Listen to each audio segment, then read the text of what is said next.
I think they're all kind of fixated on EU 4 and 5.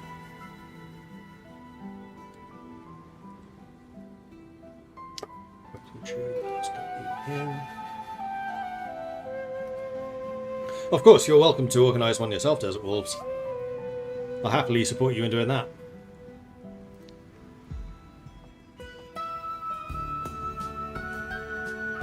Afternoon, hope you won't mind me just lurking while I contemplate purchasing this DLC along with Go to Dameron. Yeah, no worries. 5.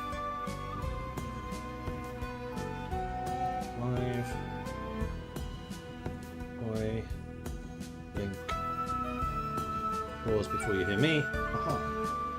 And pop out chat. Okay, we have YouTube as well. Hello, YouTube.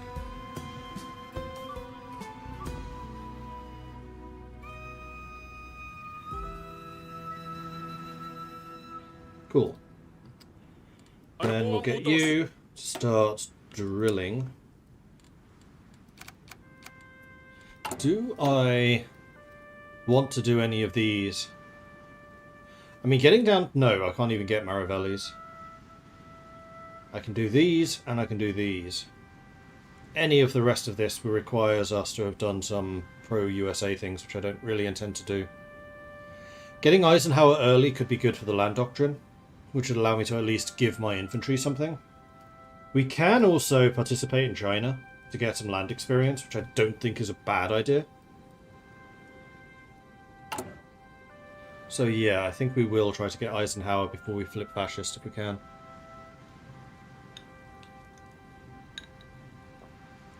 Have one planned, we'll update you later. Just wanted to see if you had one on the books in the community yet. No, not yet.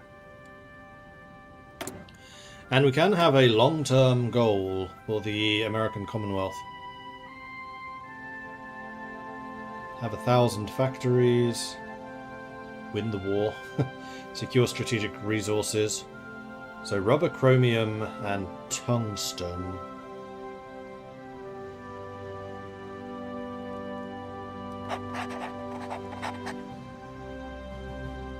I think America can do 1,000 factories.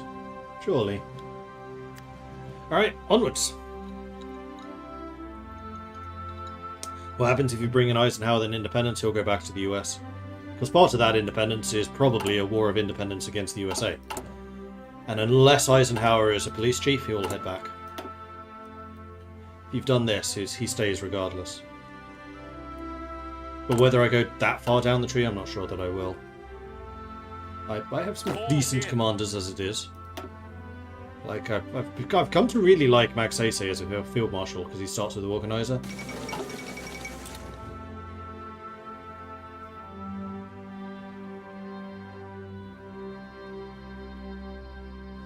And then we have the Scouts Division training up. I think we'll probably get a bunch more Scout Divisions. May as well start them training.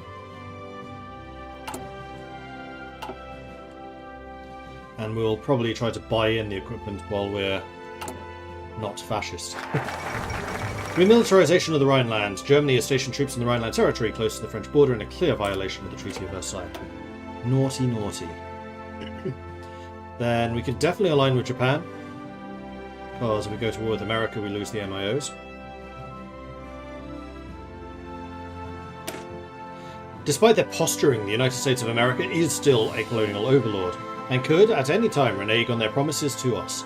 It would therefore be prudent to make new friends on the international stage, and at the moment, Japan stands to be the most prudent choice. Is China OP now? I would say it's pretty well balanced.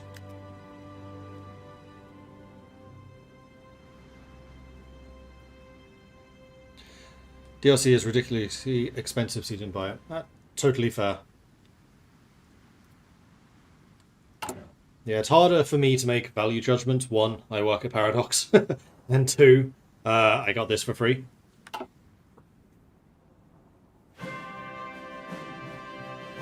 So all I can do is show you, and then let you make your own judgment as to whether you want to buy it or not.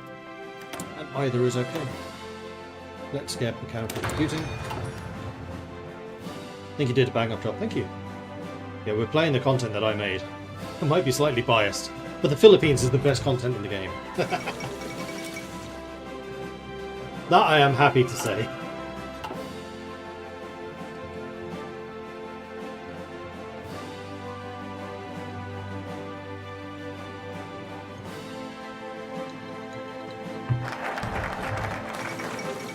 Bolivian Socialist Revolution of 1936, following the largest striking movement known until now in Bolivia. The military under the young Lieutenant Colonel German Bush moved to overthrow the genuine Republican government of Tejada.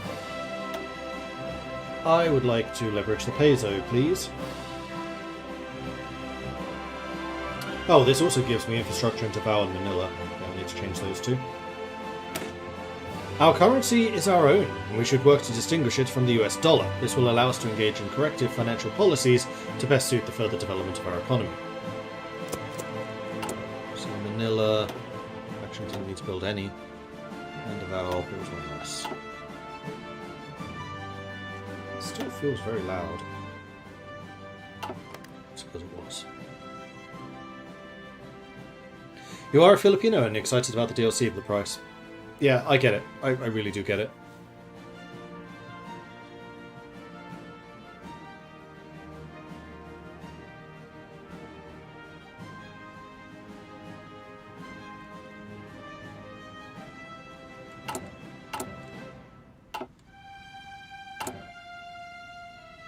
So making the guns.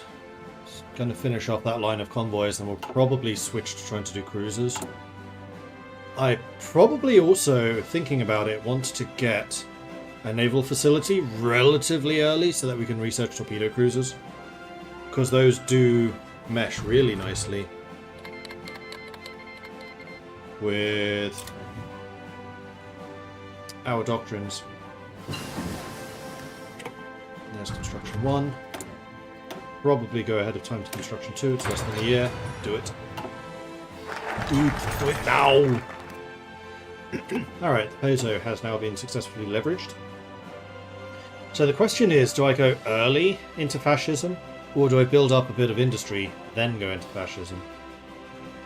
I think we try to get a little bit of an economy going.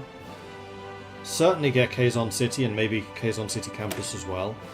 Manila has served us well as the capital, however it is stifled by severe problems such as overcrowding, lack of housing, poor sanitation and congestion. What we need is a city planned from the start to serve as our capital. And while this will take years, if not decades, to construct and develop, we should begin now and reap the rewards of our foresight later. And then we also have 3 dockyards, which we're just going to put into making more of those convoys. And we are going to want to get... where is he? Ramos. Because he reduces daily democracy support, as opposed to increasing anything, but we need to get that democracy down if we want to do the fascist things. Those problems still exist in Manila, but it's all now also true in Quezon City. Yeah, I mean, overgrowing I think is kind of inevitable as populations rise. Reduce the repair queue if necessary. What can I go to? Partial mobilization. 25 war support. We'll need a bit more. Although actually we can get to...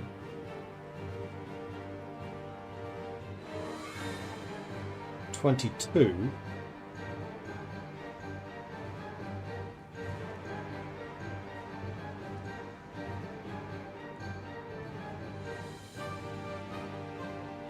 We can get to 22.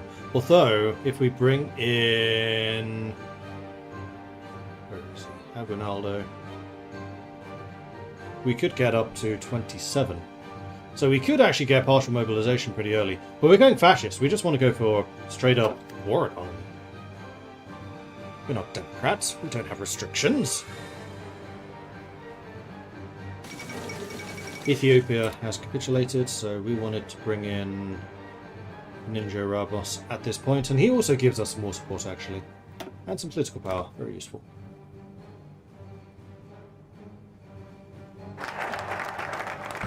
Alright, Quezon City is done. Then I think I'm going to encourage Japanese investment to get the extra factories. And this also gives us access to the South Seas Development Company, which actually, as it turns out, is the only way that we can get the industrial research speed. I may have kind of forgotten to add that to the other industrial concerns. Currently, the United States enjoys a number of trade advantages in our nation. We should quietly develop connections with Japan so that Japanese investments can flow into our nation and undercut the greed of the Americans.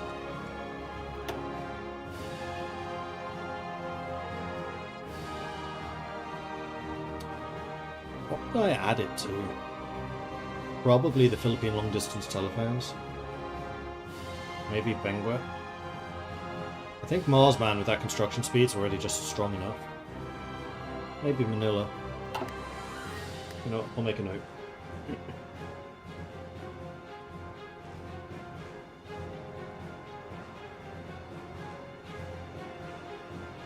What's that bonus called?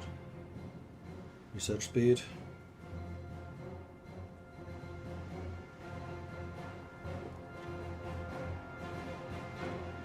To these industrial concerns.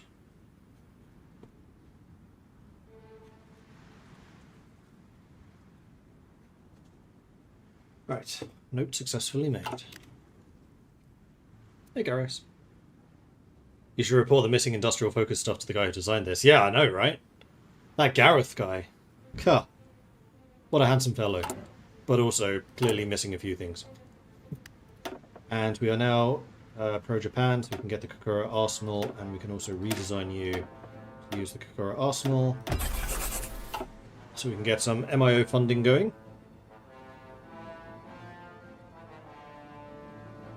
Have I tried Bloodlines 2? I haven't yet. I really want to. It's just a matter of time. We worked out that there are 10 games coming out between, or 10 things I want to play, coming out between October and December, that I've just not had time for anything. So I've kind of had to prioritize pretty ruthlessly. Unicameral legislature would get me to the 25 war support needed for partial mobilization. But no, I think it's time that we start moving in a fascist direction.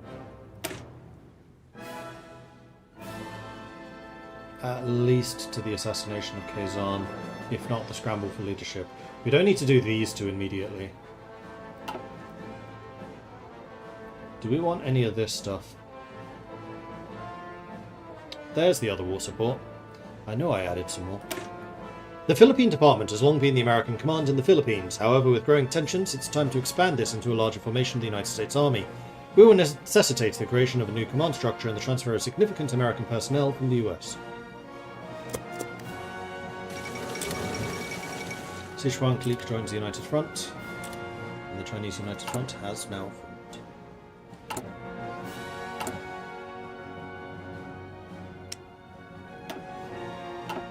And now we're starting to run a little low on steel, but at the moment I'm okay with this setup.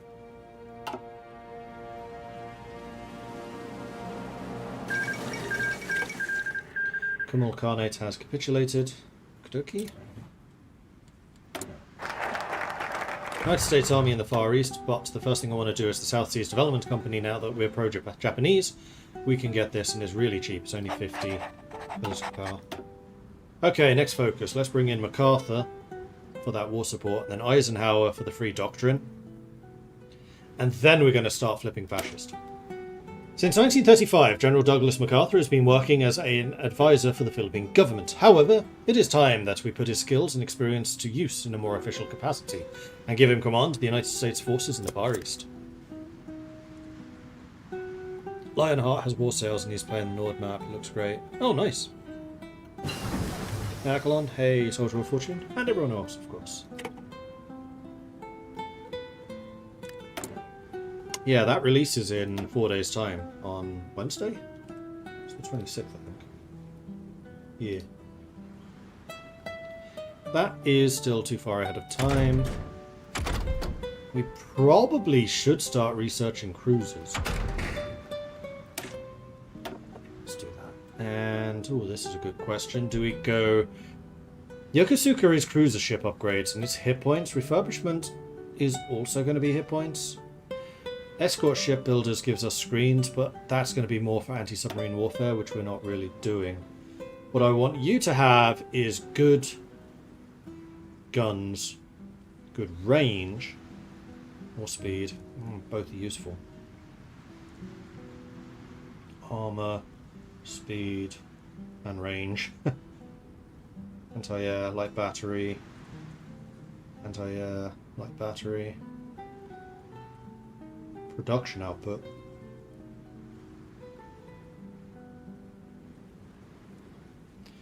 So this also has heavy attacks, and there's 10% hit points. And it starts with the 5% hit points, or we can go with a refurbishment manufacturer. Visibility and detection, reliability armor, sub and surface detection, reliability armor, hit points, even more hit points.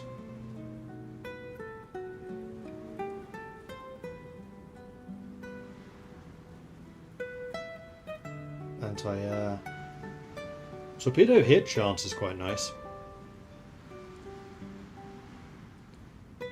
But we're planning to do light cruisers. This one feels more like a heavy cruiser, capital ship thing. So I think we're probably going to go with the task force shipbuilders. We'll lean fully into the Japanese influence. Are we going to join the Japanese? Yes, we are. We did the historical playthrough yesterday and the day before. So Thursday and Friday. You can find those on my Twitch and also on my YouTube. Douglas MacArthur arrives in the Philippines. Excellent news. President Franklin Delano Roosevelt has assigned General Douglas MacArthur to command the United States forces in the Far East. We are very familiar with MacArthur, as during his retirement he has acted as the military advisor here for a number of years, and his appointment and reactivation to regular service is a sure sign the United States is serious about their responsibility for our defense. On his arrival in Manila, he immediately set about securing resources from the US, and himself vowed to stand alongside our brave Filipino people against any incursion, and to the very last. Bring in Eisenhower. Similarly to MacArthur, Dwight D. Eisenhower has been working as an advisor in the Philippine government since 1935, and MacArthur has now seen fit to officially bring this promising officer into his staff. Although there have been reports of antipathy between the two, perhaps their differing personalities and leadership styles will be the complement needed to keep the nation safe.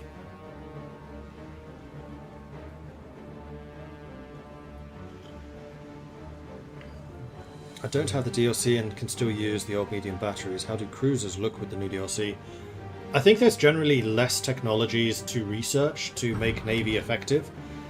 And still, probably my favourite change in this update is honestly the fact that ships are now available earlier.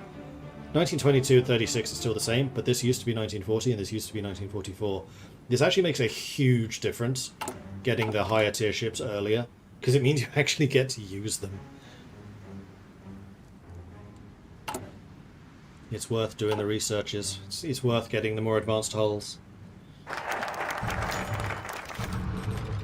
Eisenhower arrives in the Philippines. General MacArthur's request for Eisenhower to join us in the Philippines has been approved.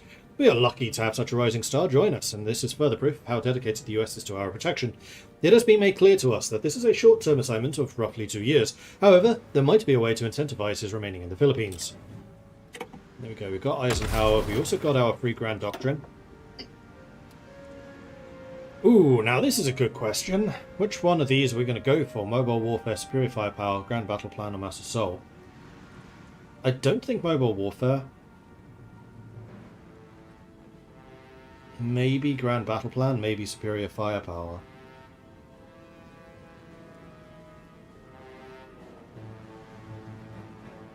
Maybe Mass Assault.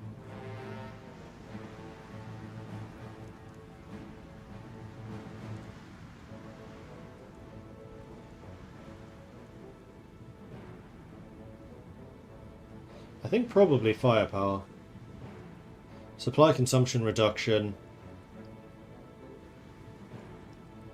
Support company organization, and then just line attack.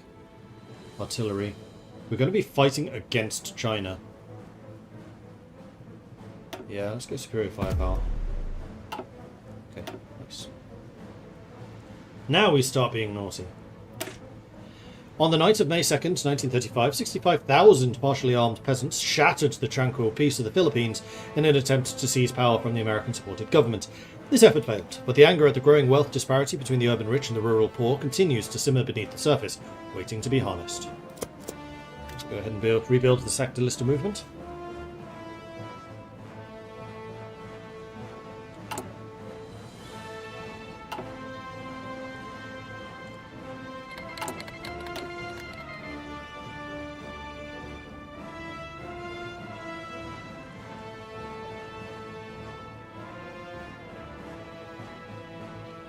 Getting those not worthwhile. I'm really tempted to do military requisitions. It's only 21 days and it gives us a bunch of free weapons.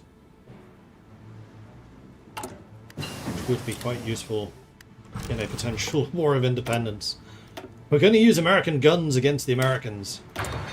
Seems reasonable to me.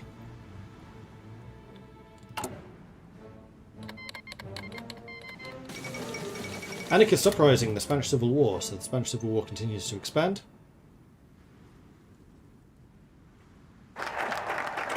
Alright, Sectoristas have been rebuilt. I think I am going to get the military requisitions. In order to actually facilitate the rapid expansion of military force, we need to requisition sufficient stores of arms and equipment from the supply depots back in the US. This will allow us to maintain a solid fighting force equipped with the absolute best of American military hardware.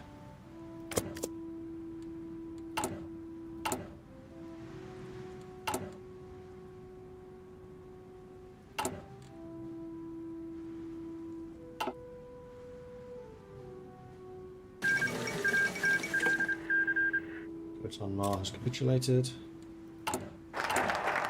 Military requisitions done. Alright, so we can't do anything with the slippery slope until we have at least 20% support for Ganap or Janap, which we're actually really close to. So I don't think that's going to be a problem. In the meantime, let's get the Quezon City campus. In the same way that we are planning for the future of our nation, planning and constructing the city of the future, similarly we should consider the future of our Filipino citizens and ensure that educational excellence is given the space to flourish in this fledgling city. Using MacArthur against the US. I have a feeling he'll head home, as will Eisenhower, but I wanted the free stuff that they give. The war support, the free doctrine. Those are both quite big unlocks. Because unless you have these doctrines actually selected, you don't start gaining mastery. But even if you don't have the sub-doctrines, you do gain mastery in these areas, just really slowly. So I think it's a worthwhile investment. Disaster was narrowly averted today when a diesel fuel leak was discovered on the German passenger ship Hindenburg as it came to dock at the Lakehurst Naval Air Station in the US. So Hindenburg survived. There's the early cruiser. Let's go ahead and get the basic cruiser as well. We're going to continue using the Task Force shipbuilder. US passes the Neutrality Act with tensions rising around the globe. The US Congress has been the scene of intense discussion around the role the US should play on the world stage. We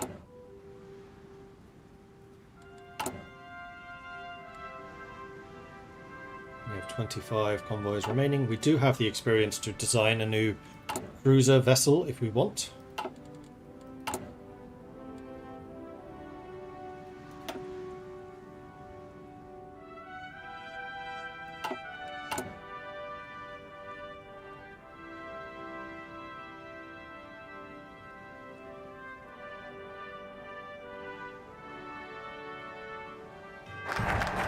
Quezon City campus is done, and now we can do the slippery slope. Increasing Japanese influence on our nation has begun to touch off the tinder of discontent. All we need to do is stand back and watch as anger against the greed inherent in the corrupt democratic capitalist system implodes, leaving behind a vacuum that more radical ideologies are more than happy to fill. And we have a third tech slot, which is lovely. And with that, we should probably get some better guns. Yunnan Clique joins the Chinese United Front. Marco Polo Bridge. And the anarchists already were defeated. That was quite quick. So here goes Japan. Meanwhile, we have enough political power to choose another thing. And that is going to be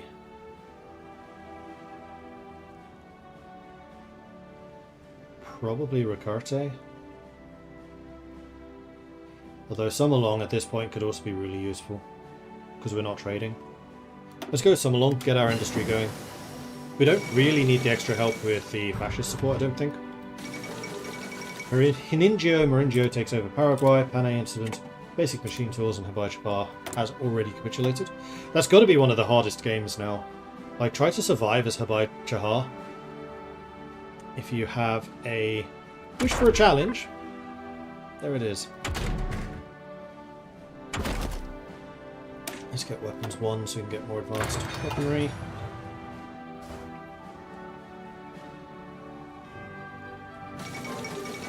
Ninja Mark League joins Chinese United Front. It looks like Shandong's not long for this world. Wow, they're already on the border with the PRC. Although getting across the Great Wall is kind of difficult. Not that they haven't achieved it here.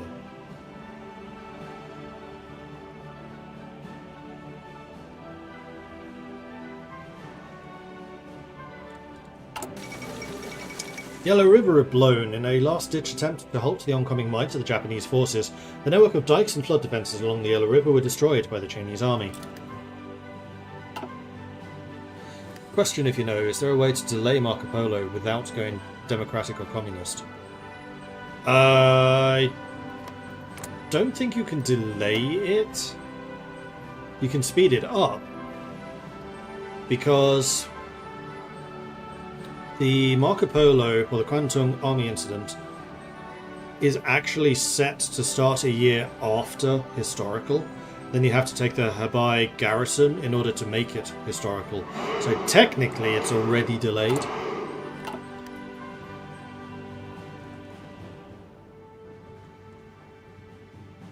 You just need to not get the garrison.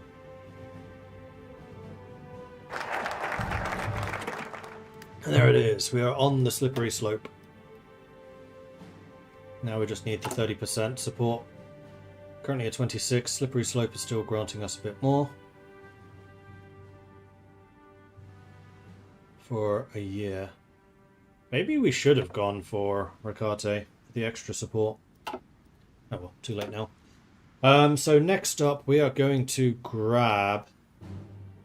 I think honestly we just do more of these to try to get to the next tier of the economy.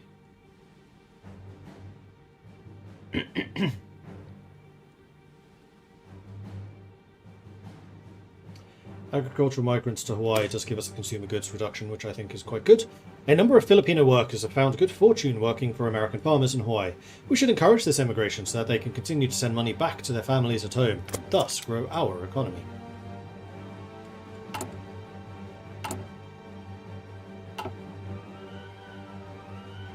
Dana, sir.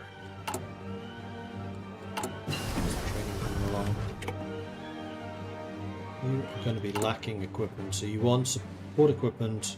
Oh, the fighters I should have just sold, and artillery. Probably still do that. Because we are still technically democratic. Technically. And then we do have the American subsidies. You have no guns for sale? And you call yourselves American?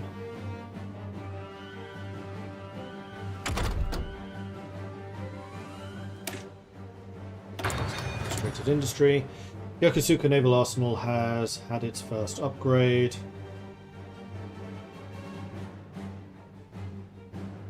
Range or speed?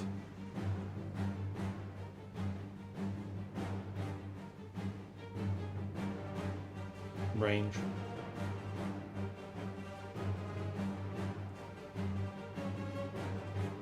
Yeah, range.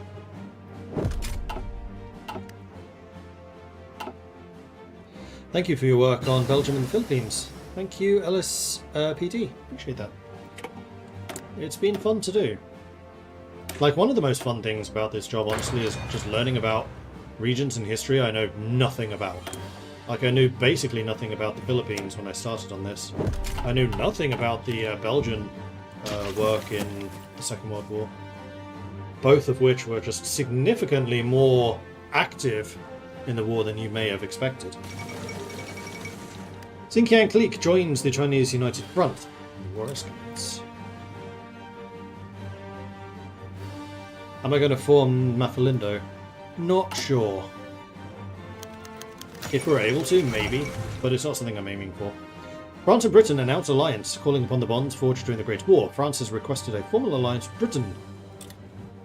And authoritarian protests turn violent, so increase in popularity of democracy or ignore it? I'm going to ignore it, it's fine. Political violence, thumbs up. In-game, I hasten to add. Political violence in real life, boo.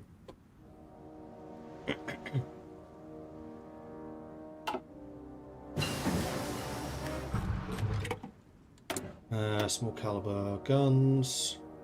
I think we also want to research the torpedoes. So we must be getting close to finishing all the convoys we start with. We have 12 more to go. Alright, next up. I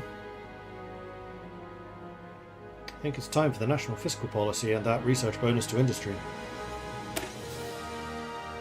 With our nation firmly on the path towards independence, one of the first things we must do is disconnect our finances from those of the United States, develop our budget and the means to raise those funds through taxation.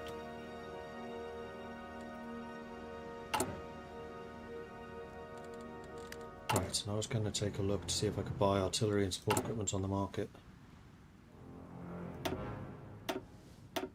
Still no guns, America. What the heck? Dutch support equipment, I'll buy all of it. American trains, I'll buy all of them.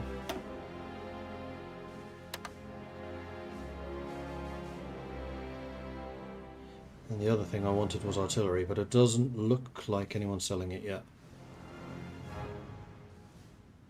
I'll also buy the Burmese support equipment. Okay.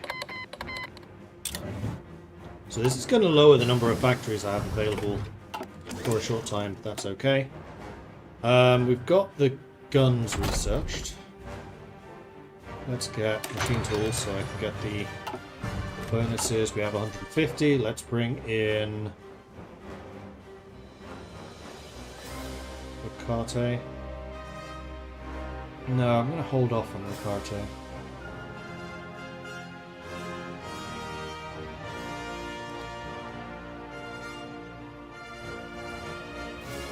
Let's bring in Gerardo for the experience.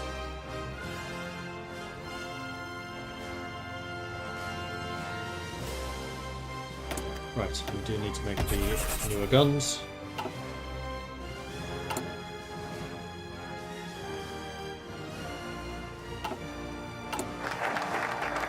National fiscal policy is done. Where are we at? 29%.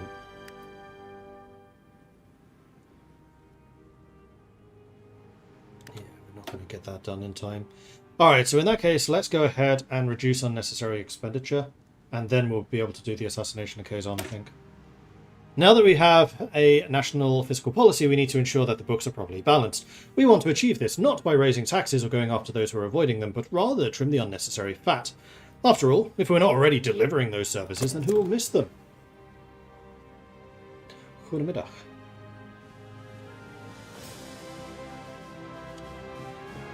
Good afternoon.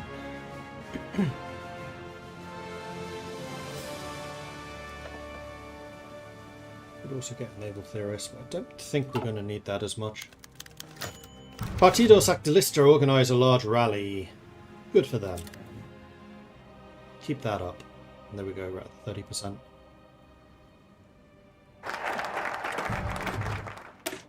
It is an unfortunate truth that President Quezon has been holding the Philippines back for too long. The American lapdog has done all he can to ensure that the national will of the Philippine people has not been realized. The institutions he has built up around himself have made him immune to democratic change. So now we must advance politics through other means. I always feel so dirty writing those descriptions. Ugh. Definitely one of the downsides of the job.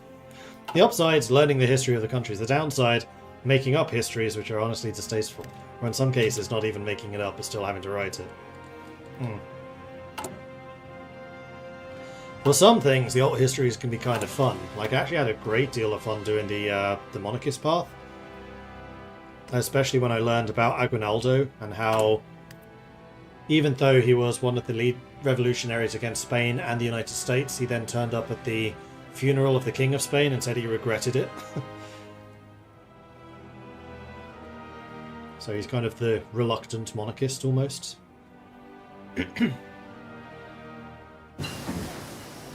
Concentrated industry is done. And let's get that construction 3. Oh, research speed. I'm not sure I've done the 38 one yet. We'll do that with this lot. Guangxi clique has joined the Chinese United Front. Okie dokie. Consulate of Austria. What's China doing? What's Japan doing? Japan is pushed back. They're no longer on the border with Communist China. Improved machine tools. We were going to get research. Should have done that like a year ago. And there we go. The assassination of Kazon has happened. And now we wait. So I think it's probably time for us to do the anti-Hacendados. The rich landed elite inherited from the Spanish colonial era have oppressed their tenants for too long. We should tear down this antiquated institution and return the land to those who work it. Only in this way can we modernise our economy and rid ourselves of these leeches. So we will lose Rojas as a political advisor because he was himself a hacendado.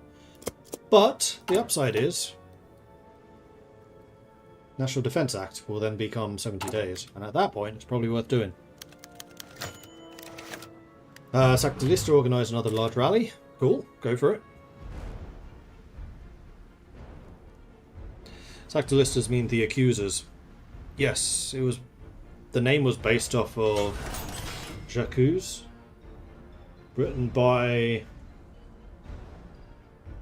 Rousseau, one of the French philosophers. I forget which one though. Voltaire, one of them. Dockyards! Okay, I think it is time for us to build a few convoys more. At least until I get the torpedoes done. Emile Zola? Oh, it might have been. It was Zola. Okay.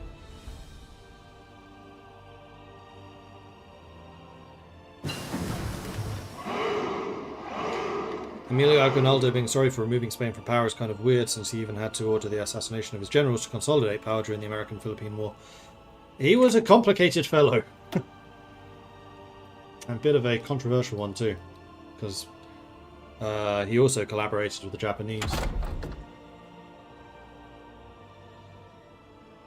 I think the real thing about Aguinaldo is you can say he was a nationalist.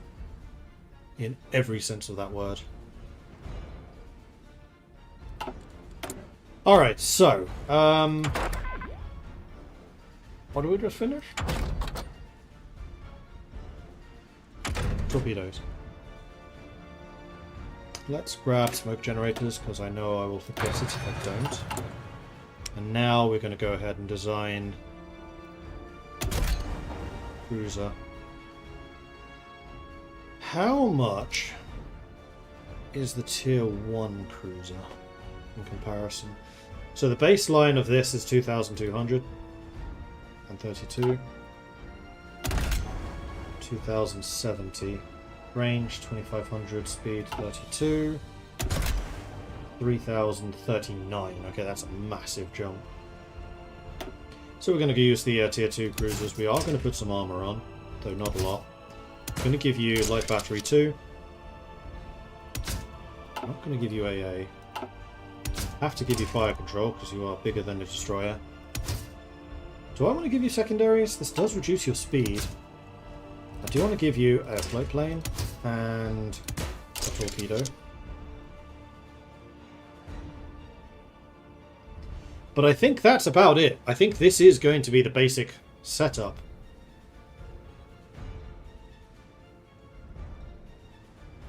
You have enough attack and piercing to beat destroyers, and they cannot destroy you back. You are still extremely fast.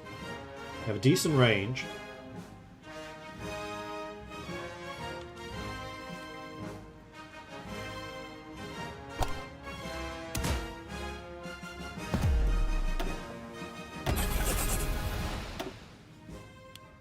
Alright, let's begin.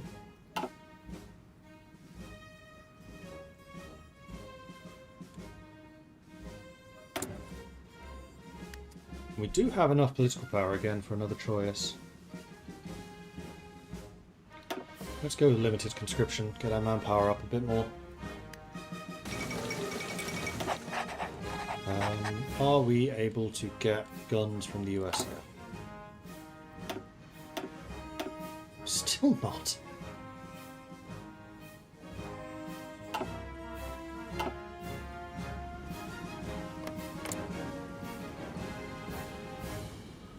Still super friendly. For now.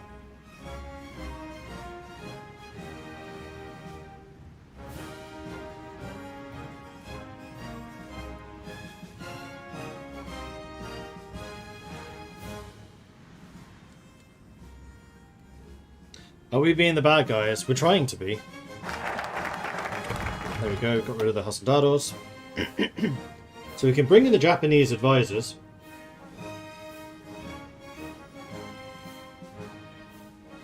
Which will provide us with extra generals. And if we get both of them, then we get a bunch of MIO sizes and off-map civilian and military factories.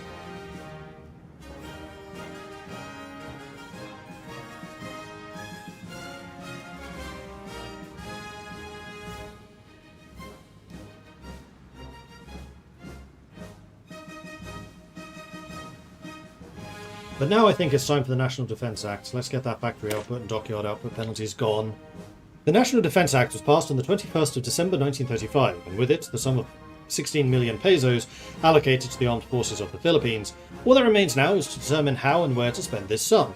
Each branch of the military is crying out for investment, as are the defences critical to our security.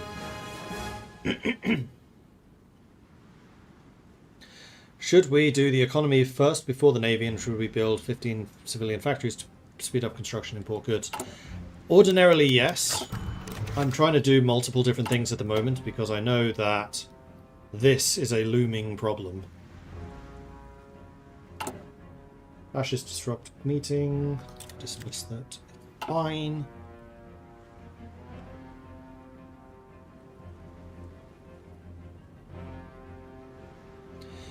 Am I building infrastructure in Zamboanga because of the coal? Yes, exactly. The longer I can last without having to import coal, the better. And right, we're still on civilian.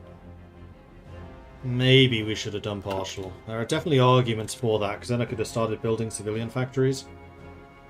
New president in Uruguay, Gabriel Terra, the president of Uruguay, announced last week that he is holding elections and stepping down from power. Also, Garius, I did see your question. Any tips for how I should focus my navy construction now if I want to go Kaiser Germany and big fleet? Probably battleships. Especially if you plan to go toe-to-toe with the UK. Just big battleships and big guns. And grind away at their own power. You just basically need to outproduce them. Nationalist victory in the Spanish Civil War. After a long and grueling civil war, the nationalists, united under Francisco Franco, have finally defeated the Republican enemies and secured full control over Spain. Manuel Quezon assassinated. Manuel Quezon was assassinated today at 3 PM while giving a speech to supporters in Luneta Park. The gunman is still on the loose, but connections to the Sacdalista movement are suspected. In the meantime, the National Assembly have been closed for reasons of national security. The constabulary have appeared in force in Manila and the streets have been cleared. An uncomfortable quiet has settled over the country. A collective bated breath for whatever may come next. And now we have probably the best portrait in the game. Back soon. No government. And we have that horrible, horrible weekly stability -1. Ugh. Alright, we've got the smoke generators. Good, good, good. Let's... At some point we're going to need to invest in artillery. But let's continue investing in weaponry. For now.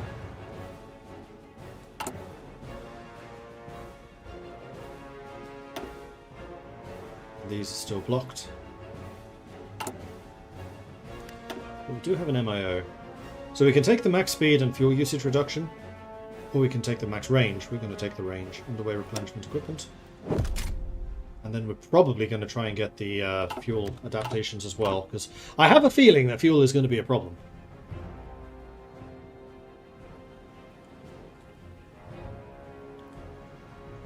Invasion successfully kicked off.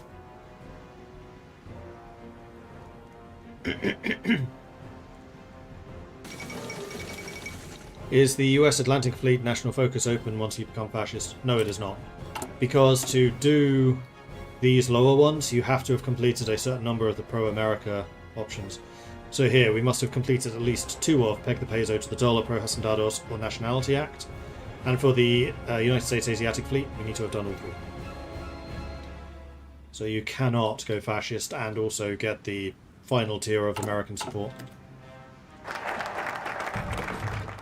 National Defense Act. Complete. So our economy is now online and not sucking nearly as badly.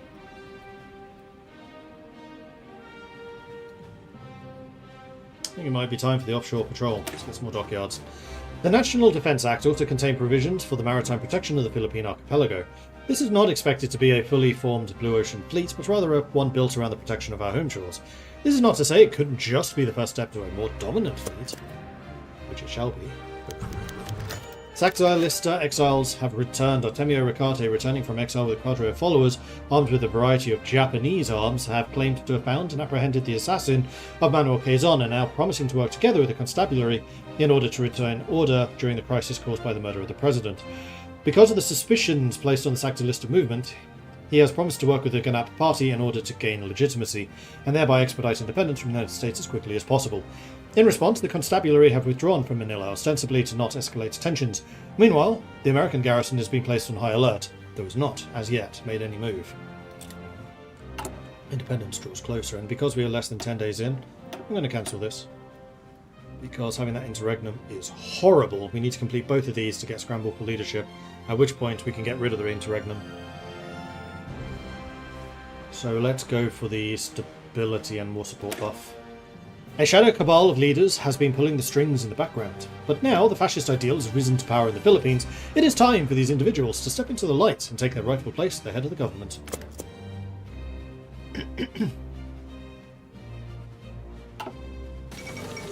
Fourth International, a number of communist delegates from around the world met in Paris today for a founding conference. We no longer get slippery slope, so we don't get that extra fascist. Although it is still going up slightly. And then once Japan goes fascist themselves, we'll start getting fascist influence from Japan instead of non-aligned.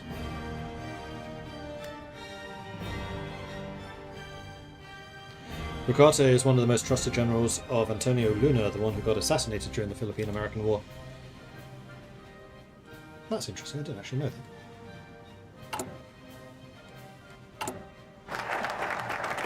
Executive Commission. Let's get the Makapili. The rise of fascism within the Philippine nation has been rapid, and this unfortunately has been accompanied by a certain amount of chaos.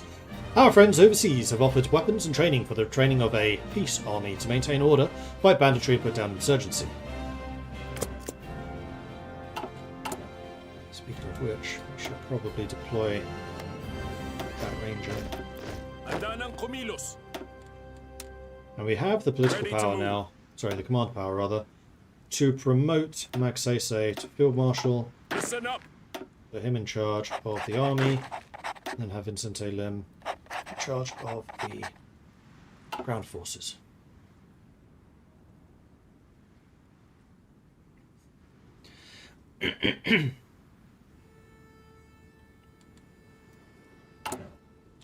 Right, now we can do another... No, we're going to hold off. Because the choice we make next is going to depend on who our leader is. You'll see why in a minute. The Munich Agreement, German demands for state and territory in Czechoslovakia, which is home to a considerable German minority, have intensified. At a summit held in Munich, Germany, Britain, France and Italy sought to find a diplomatic solution to the so-called Sudeten crisis. Red Lightning, thank you very much for the follow. Welcome to the channel. And LSPD, thank you also. Welcome to the channel.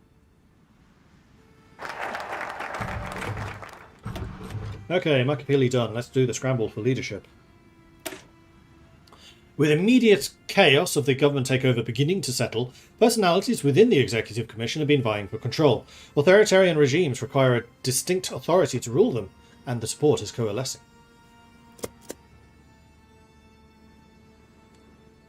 Meanwhile, we have enough political power, naval experience to choose a doctrine. And we are going to choose trade interdiction.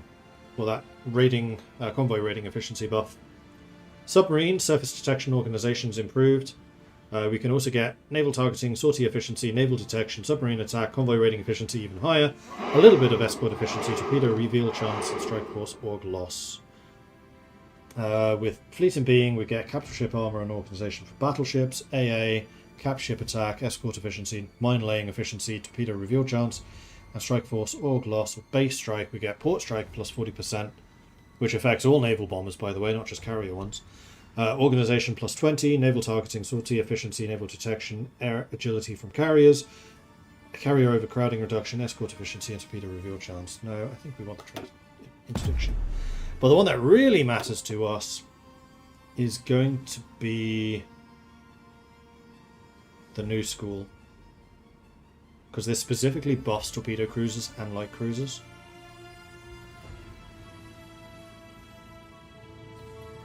And then, oh, hang on, there's also Jean Nicole, isn't there?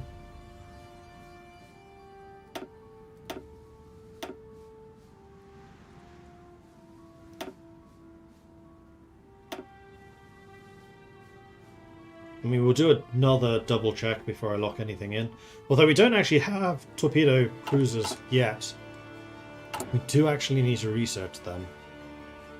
So how about we set up a naval engineering facility in the north. That's just 6. Oh, I need 50 war support.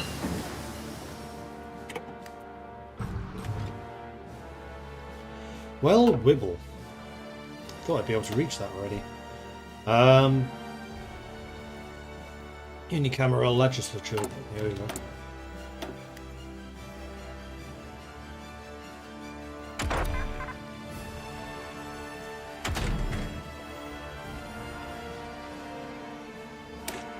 Tier 3 cruisers would be amazing, so I can use the bigger engine. Kingdom of Hungary renounces the Treaty of Trianon. They have escaped the yoke of Versailles.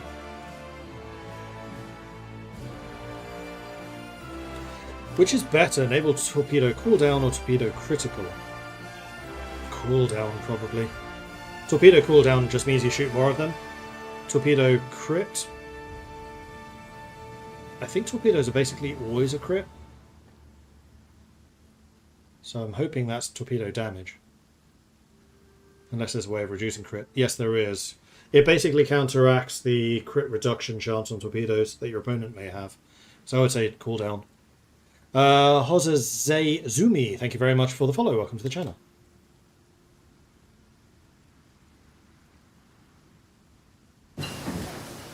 Max Ace is a Filipino president back in the 60s, seeing his portrait like a depressed army guy hits vibes differently. I really like his portrait though. I think it's kind of cool. But yes, I did know that he also rose to be a president, which is one of the reasons I thought it important to represent him in the game. And Vincent Lim was the first Filipino to graduate from West Point. Interesting point about him. Okay, next up. Guns are too far ahead of time, but we can get the support weapons. There's the computing machine. It is December.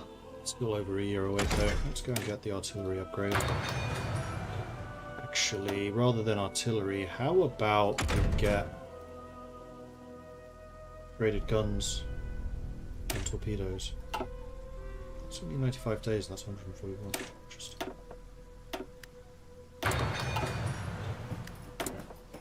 Mankakura has an upgrade, which is lovely. I'm going to take the reliability and soft attack and the production outputs.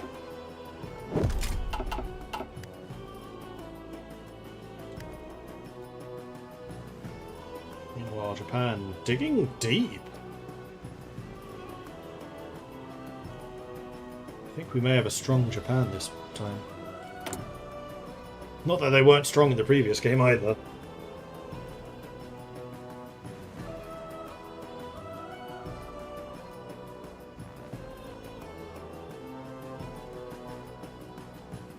Stability dropped all the way down to 13%. Ouch. but this should help.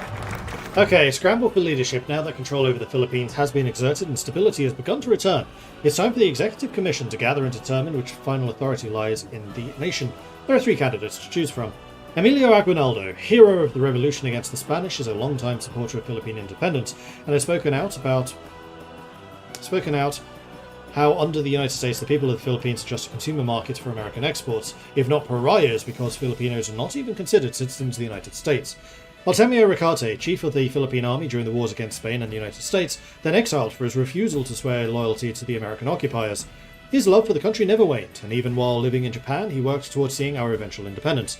Jose Laurel, the more moderate choice. This Supreme Court justice was educated internationally and has familial connections with Japanese officials, so he could well be positioned to build ties between the Philippines and the Japanese, and thereby develop our case for independence. So, do we want Aguinaldo? The revolutionary president gives us political power gain, recruitable population factor, stability and war support. And they all get the restore order buff. Ricarte, the Philippine nationalist leader, 10 war support, division, attack and defense on core +5, and then daily fascism support. Or do we go with Laurel? The puppet president gives stability and resistance target. He also, I happen to know, because I wrote the script, increases the chance that Japan will actually support you when you ask for Japanese guarantees because of his Japanese connections. I should probably say that in total. I'll just add that real quick. And morale, Japanese support, and tooltip on scramble for leadership event.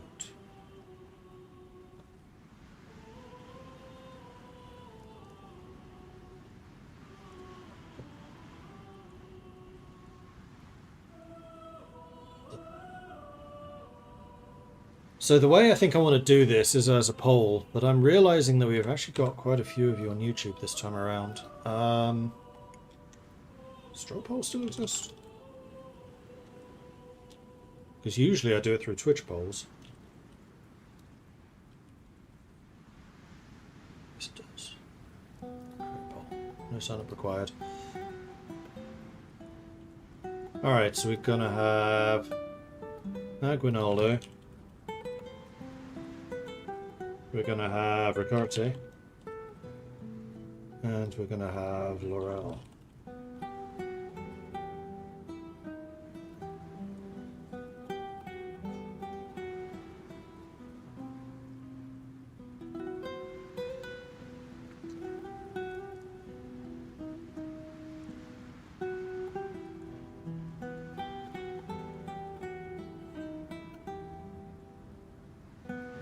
Do not allow selection of multiple options. Create poll. Share. Copy that. Okay, so this is the draw poll. So please vote, and I'll give you a minute or two until past to make a choice as to who you would like to see. So get your votes in. Vote, vote, vote.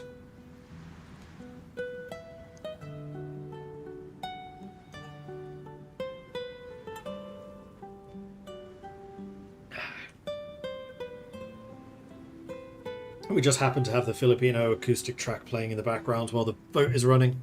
Seems appropriate.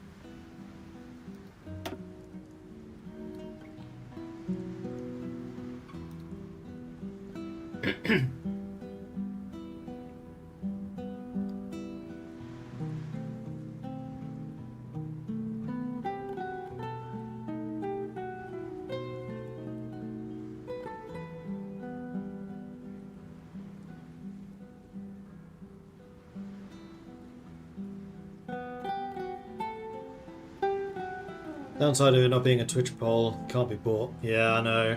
I wish there was a way of connecting both YouTube and Twitch in that way, but unfortunately I don't think there is.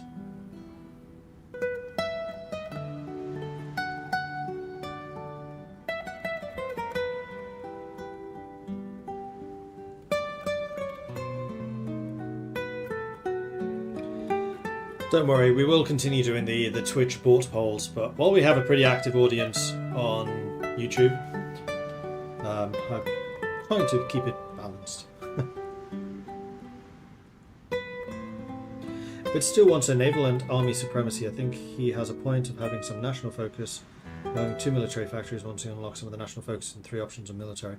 The reason I didn't do that, John, is because I don't want the Philippines getting military factories too early, because they just didn't have them. They had 0 capacity to make equipment. So if you want to get equipment out early, you've got to do it through this. And this is really generous. Like, you can get a lot of stuff out of this path. You just got to use it. And it's easy, because they're actually quite short focuses. 21 days, 35 days.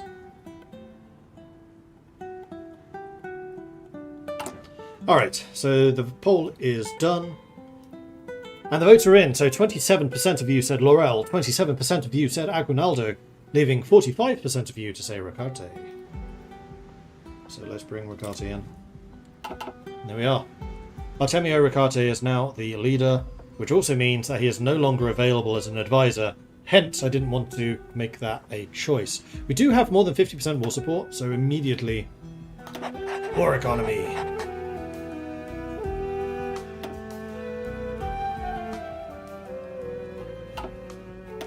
Alright, so...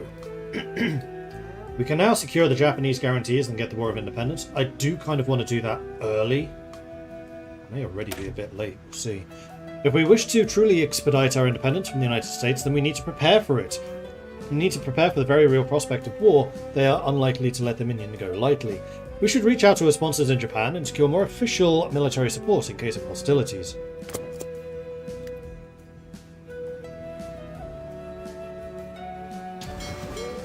Any ships out yet, which is a little bit concerning.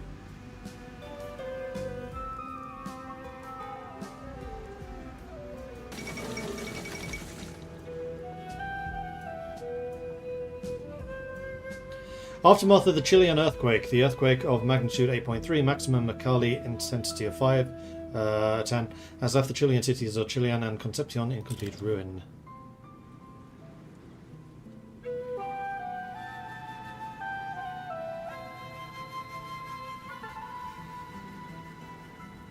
Realistic, because the Philippines is focused more in increasing their naval capabilities and bypassing their army and air force into 2024. I mean, I think it's fairly a historical thing. In this era, the Philippines was pretty much entirely reliant on the US. So them building up their own arms industry so early just seemed really unlikely. They can get that industry pretty quickly, because their civilian industry is actually quite strong. Like, if you manage to not capitulate, your civilian economy can become really, really potent. And then at that point, you switch to building mills. And that's totally fine.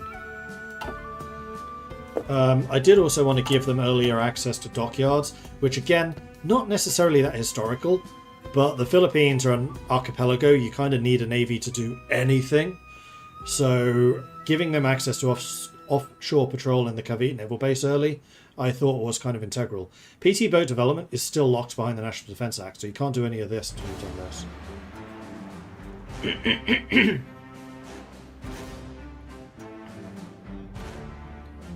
Will Indonesia become a naval supreme like the Philippines, or will they focus more on army? That I can't answer. 1, because we haven't announced anything about Indonesia yet, and 2, I don't actually know. Japanese Empire supports our independence plans. We have received a message from the Japanese government suggesting that they are willing to back our eventual demand for independence. Although that alone should help convince the United States, the Empire of Japan has also promised to back us militarily if they try to undo any steps towards independence. Alright, I think it's time. Let's trigger it before the war in Europe kicks off. Give me liberty or give me death. It is time for the colonial oppressors to leave our shores for good. A new sun rises over the Philippines. So we will immediately become free. American Commonwealth will be destroyed. The Japanese will guarantee us. We will no longer be a puppet. We will leave the American Commonwealth. And we will join the New Order in East Asia. And if the US refuses, we'll still get independence, but they'll get a war goal against us. The United States will take a decision that if the Philippine state successfully defends itself for over a year, or sooner if they lose nearby island bases, or gets involved in a war elsewhere. So we have to hold out for a year if they do decide to attack us, and because we don't have Laurel. No, with Laurel, the Japanese are more likely to back us, which they've already agreed to. Eisenhower has been recalled. So, unfortunately, the US did get the souped-up Eisenhower, but so it goes. Communists are disrupting my meetings. I'm happy to spend a little political power for some more fascism. Sure.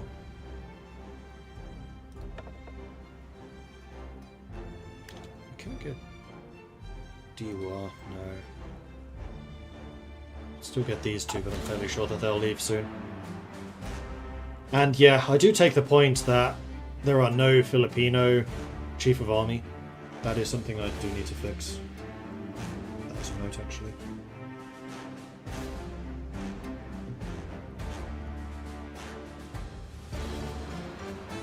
Because Paulino Santos is really late game.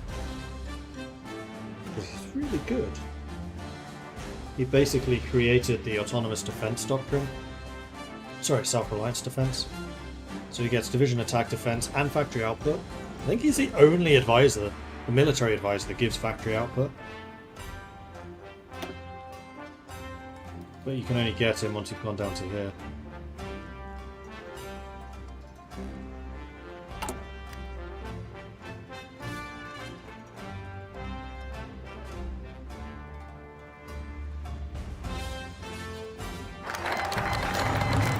They decided to fight. In response to our Declaration of Independence, the United States has given no official reply and has started moving troops towards nearby bases to intervene. Bring it on! Yes, Japan, I would really like your help here. Please and thank you. Alright, let's throw in a quick save, because we have a grand total of 2 divisions fighting against the United States. It's gonna be fine. Maybe. Right, let's protect Bataan and Manila. Because I happen to know that if you lose those two, you lose.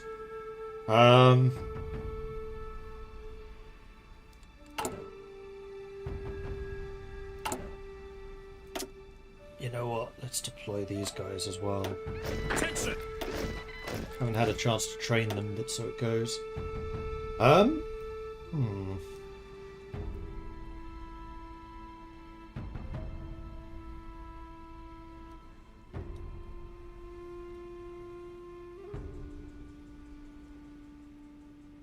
think we should probably militarize the constabulary. We need to start working on our defense industry.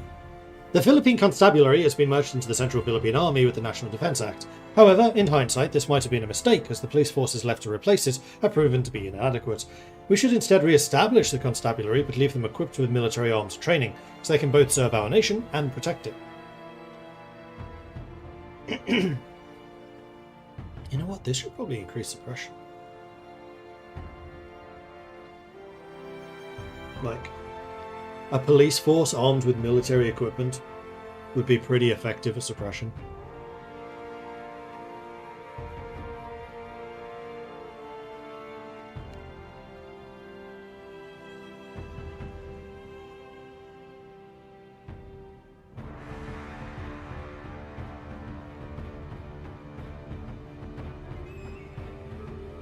This, by the way, is kind of how I test and balance the countries I work on. I play them, and then I make a whole bunch of notes about stuff I want to see changed, and then I change it. Hey Marine, how are you doing? In fact, everyone, Marine helped me out on the Philippines. He was working with us as a contractor for a couple of months, so a lot of the more complicated scripting stuff was done by him. So, thank you. You did really good. So, for example, the investment plans that we played yesterday and on Thursday, Marine made, which is why I was so surprised, like, this does what? Cool! And the fleet giving a whole bunch of oil. Alright, so, war with the US. This is going to be fun. Oh yeah, and we are also at war with China now, but that matters a little bit less. I have no convoys running at the moment. Let's go down to speed 4. Germany wants to send volunteers. Yes, please. I'm not actually a million miles away from finishing the... ship thing. Oh, and then after this, we should start building civilian factories. Now that we're actually on war economy, we can build factories much, much more easily.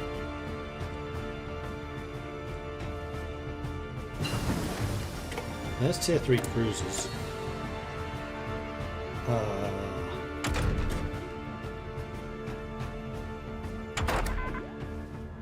That is less than a year, so let's get the improved computer machine. I would also like to upgrade my cruiser 2s with the bigger engine. So they now have a base speed of 37.8 without Admiral buffs, which is pretty good.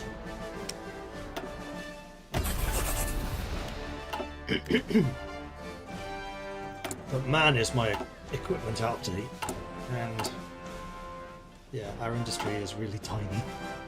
1939, basically no industry yet.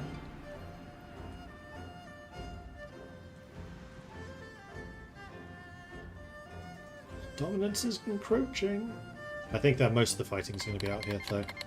Oh no, they're on my border. Oh no! I don't like this. Go away! The oceans around us just turning red.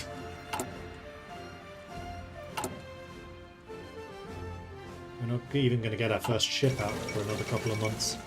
The fate of Czechoslovakia. German troops have crossed into Bohemia and Moravia ostensibly to restore order to the regions in the wake of the collapsing Czechoslovakian government. In Prague, the occupying forces announced the creation of an autonomous protectorate within the German Reich. Meanwhile, Kokura has been upgraded.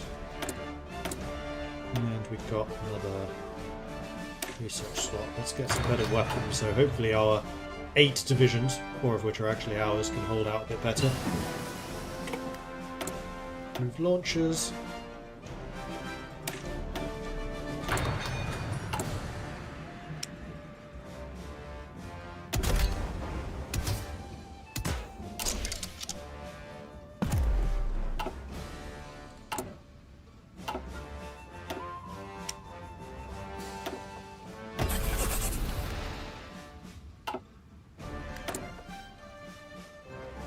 Right, next up. Light battery hit chance or fuel reduction. Let's use the fuel reduction. We might lean a little bit towards communism, so I can get Vincent a lava. Our coconut scientist. Quezon was also the father of the Filipino language. Yeah, he was the one who basically decided that Tagalog would become the official language of the Philippines. Alongside, I think, English? I'm not actually sure about that. Will I be going to build repair ships and adding it to the fleet like last time? Yes. So part of the reason I'm building the naval facility at the moment is so that I can get torpedo cruisers. That's going to be the first objective. And then secondly will be to get repair and support ships.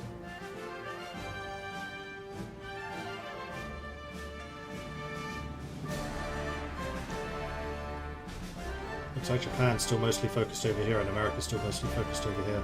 I don't know how aggressive they will be. But just being at war with them is terrifying, I'm going to say. Right, yes, we are now in a different faction. So suppress Asian communism. We're 84% complete. Huzzah. Non-communist countries, the capital in Asia. So that means there are still 4. Communist China.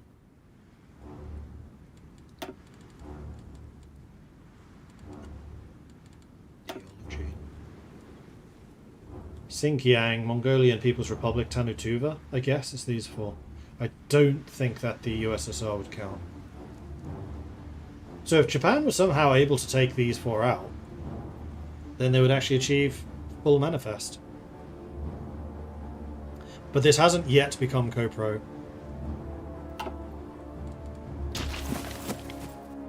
At which point the manifest will change. Zog submits to Italy, another victim of Italy's ambitions. And we have a doctrine available. Yeah, we can get patrol boats, but I don't particularly want that. I want to get the more advanced ones. We still have no ships. 2 more months, and then we will.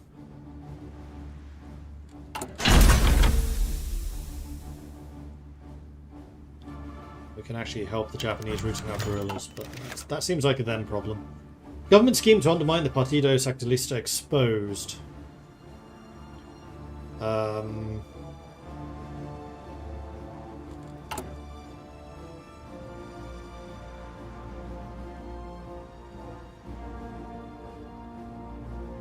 Right, Socialist is non-aligned. We are not. Do I really want to spend 20 political power for 3 fascism? I think I probably do.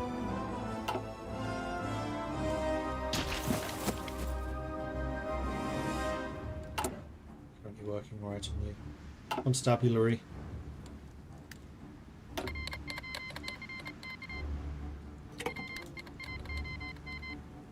Oh, was Japan not in this war yet? They were not in this war. Now they are. I never called them in. Oops. I'm learning the value of oil in this game. Fuel consumption is crucial. Thanks, Mordred. Yeah, good. Fuel consumption is indeed quite important when you're not an oil producer and you're cut off from the USA. We have our facility, so Emma Rota can take up her position. Emma, as I've mentioned several times before, was one of the key inventors of the proximity fuse, one of the really, really important innovations the Allies had over the Axis, and she was also the Manhattan Project, and is a Filipino. So we're going to put you in the naval engineering, and we are going to have you working on torpedo cruiser. Perfect.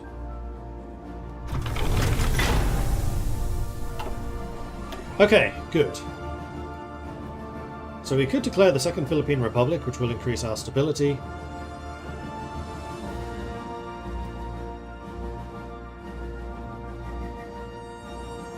But I think what we kind of want to do, yeah, really, we could do with some more of these. But I also really want an industry.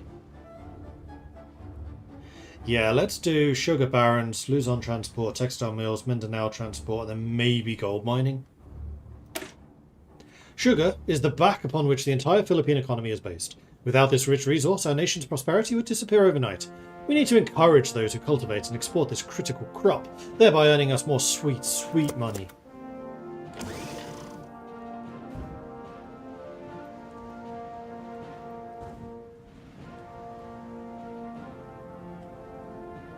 Definitely naval engagements going on. We're into June, so we're 1 month away from being able to get our ships. Oh, you know what the other thing I need to do? Get the Cavite Naval Base so I can get my free naval headquarters. You know what, let's do that first. The National Defence Act also contained provisions for the maritime protection of the Philippine archipelago. This is not expected to be a fully formed Blue Ocean fleet, but rather one built around the protection of the home shores. This is not to say that it couldn't become the first step to a more dominant fleet. We've read that one before. Right, we cancelled it when Quezon was assassinated. No, when the Tactilist was returned. That was it.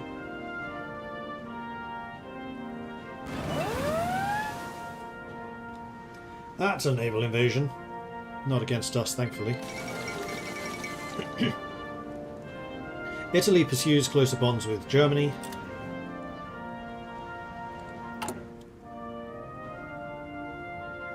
Oh, you're out of steel. Yeah, this is now more important than making guns. And I should probably import steel. Japan. Give steel, please. Oh, I have Sumalong, so I'm not getting as much out of the trade deal. Yes, I'll take your troops, please, Italy.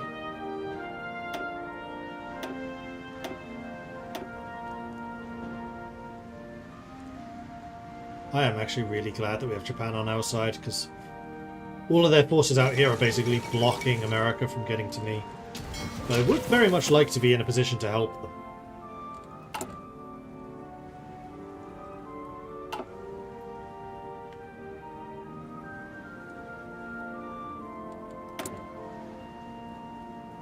Third of July, 5 days away. Ish. Hey, Go-Go.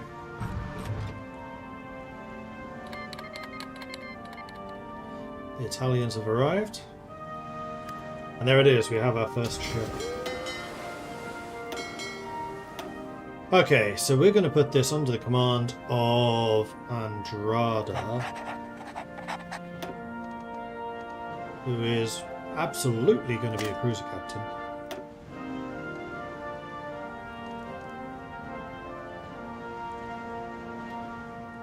Probably a lancer as well. I think both of those will be quite useful. And then I'm going to say automate where your home base is, because I would like you to convoy raid Bismarck Sea.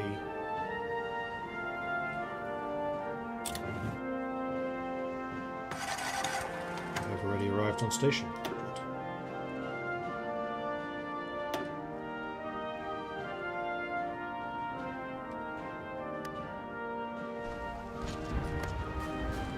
That is a Japanese naval invasion of Guam.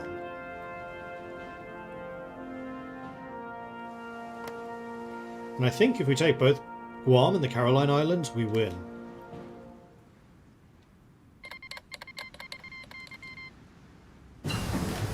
Restore order is over, but we've got plenty of stability and more support now, so that's fine.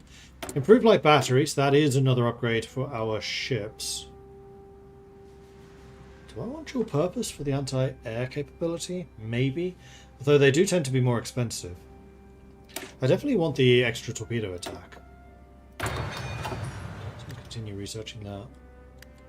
And then we're going to design another cruiser, which has the light battery 3 on it. So we'll make one of those. Then we'll switch to the cruiser Mark 5s.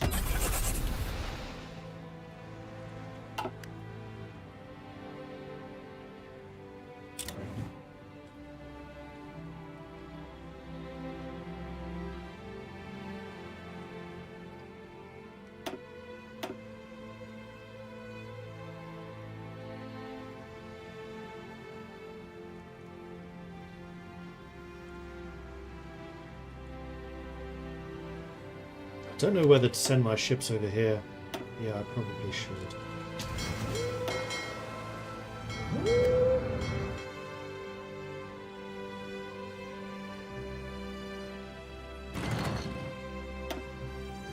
Although at the moment it's the American submarines that are wrecking our Japanese convoys. I spotted a fleet there for a second, but never caught them.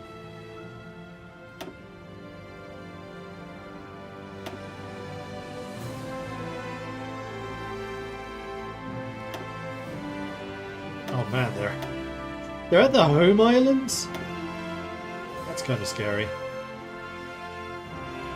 Meanwhile, the naval invasion continues, and I think they're going to pull this off. Yeah, they are. So Guam is about to fall to the Japanese.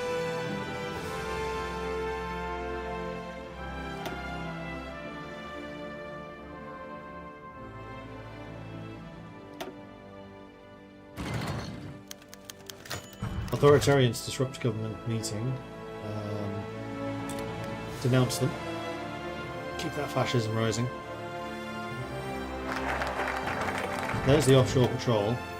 Now I want the Cavite naval base.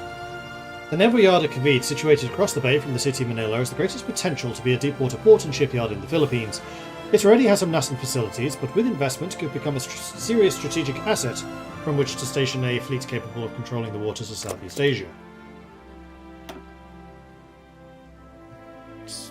Submarines are after the convoys again, and the big fleet arrives.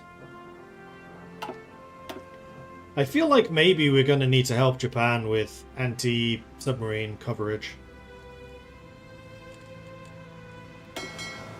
We caught something. We gained some experience.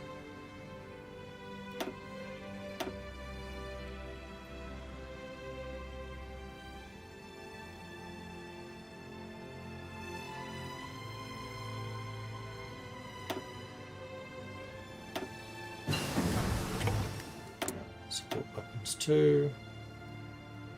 Let's upgrade our rangers. No, economy. Economy, because these are all really far behind still. You are now less than a year, which is what I wanted you to get. And now we're just going to go all out on the economic techs, because I haven't done those yet. Also, you should be a logistics wizard. You should probably also be offensive doctrine. Because I'm not anticipating the Philippines to be under particular threat. Now that we've formally joined the Japanese.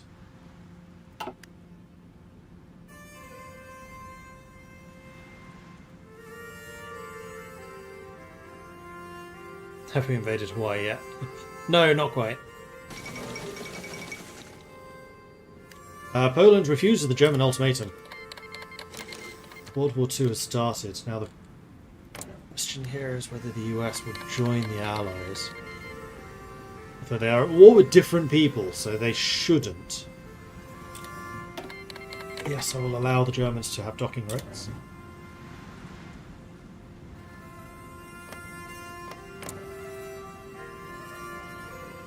They're still in no faction, right, because the American Commonwealth was disbanded. Italy sends military support. Thank you, Italy. I'm actually going to make use of that right now. Start training up 6 more divisions for our mutual protection. Yes, sir. Because I think if America joins the Allies, then the early peace will not happen. Although at this point, we're committed to the war, so it doesn't really matter to me anymore.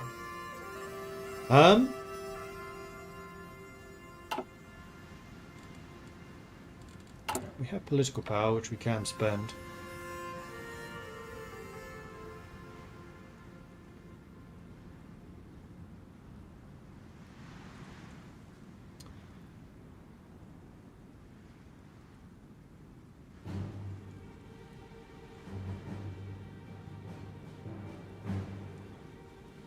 I could really do with getting the Japanese advisors. Oh, speaking of which, we should have Japanese admirals and generals. Why do we not? Because I haven't actually done the Japanese advisors focus yet. Duh.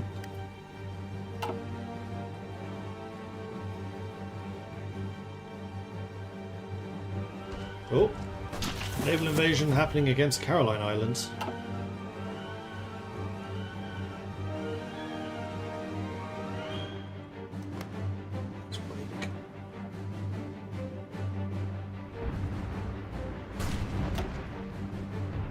There is a significant Japanese presence here. But it looks like, wow, they have a lot of divisions defending this area. You know what? That's going to mean a lot of supplies.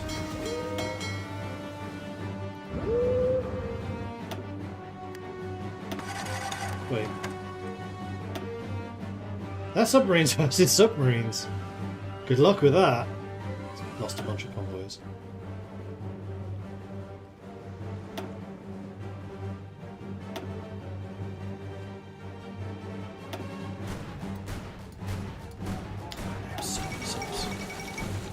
Warsaw.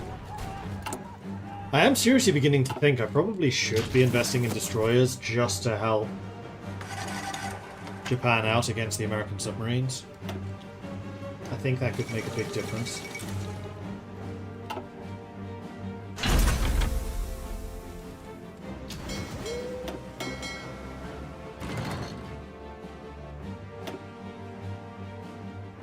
We're helping.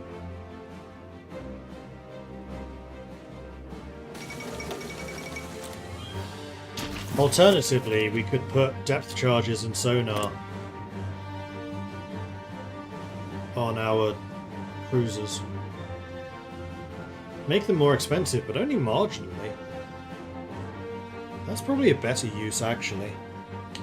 Second chance, torpedo cruiser. With the reviving of the old concept of a torpedo cruiser, we need to make an important decision about the role it has within our fleet. Should it focus on their strength, torpedoes, or should we address their primary weakness, fighting destroyers? So torpedo hit chance and attack versus light battery hit chance and attack. I think we're going to make them good at killing destroyers, actually. I don't think the torpedoes really need that much of a hand.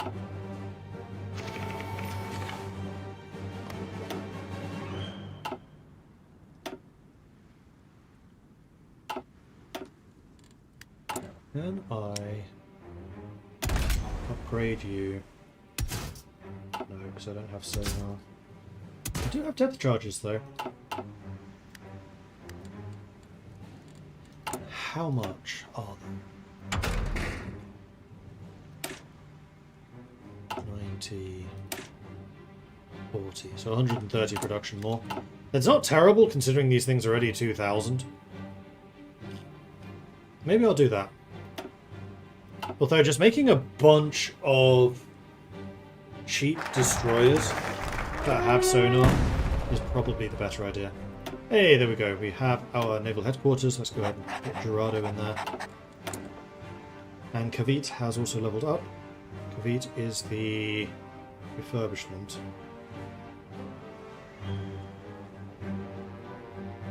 So this could make the more sneaky cruisers.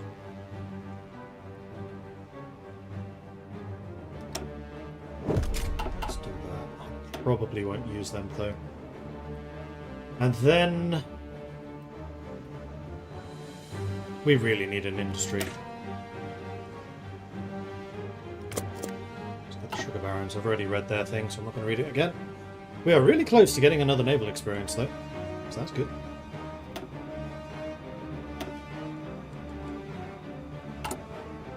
I wanted to go all in on researching industrial things, but I also really need to get sonar. And I also really need to get destroyer tech, although we have early destroyers already. That's probably all we need early on. Increasing the rise of fascism. Take it. Extensive conscription increases training time, but there's no other downside. Is there anything else I need to spend political power on?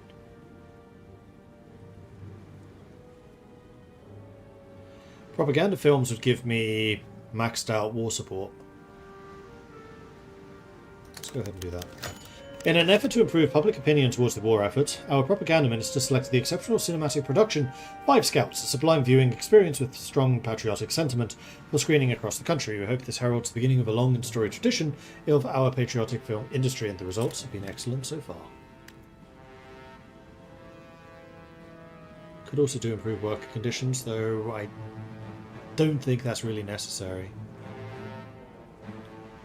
We could do total mobilization. That is worthwhile.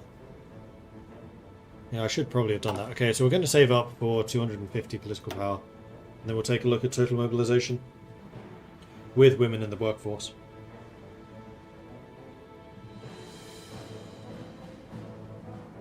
Will Mordred get a carrier fleet?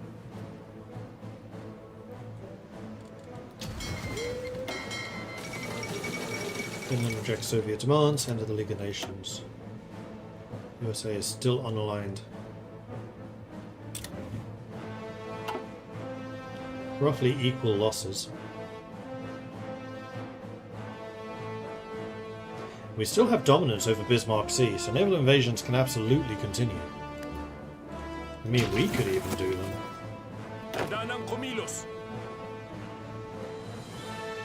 No, with the amount of submarines around, I am not doing that. Hey, we're involved.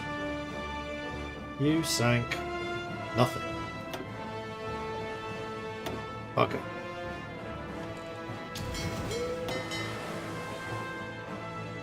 You did get some more experience from it.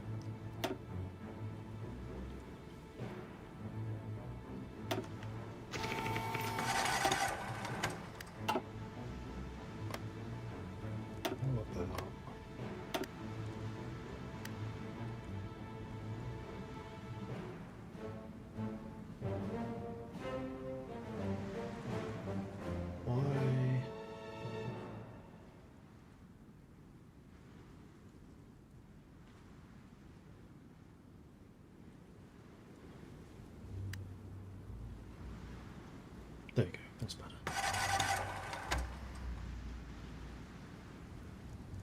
I guess it's going to supply to Japan, even though it's my convoys, because my navy is currently based out of here. So it's costing us those supplies. Okay, another naval invasion has kicked off. This one, unfortunately, not being particularly effective either. But we should be getting a lot of naval invasion experience on these generals, which will help when we push south into the Dutch East Indies and Malaya. So it's not all bad. Next June, the game will be 10 years old. Yeah, it will be.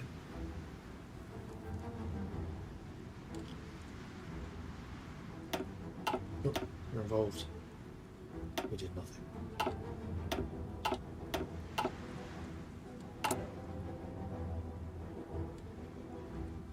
We're up to 7 factories now, so we're about to get our second cruiser. And for that, I'm going to say, please, let's say 5 of you here.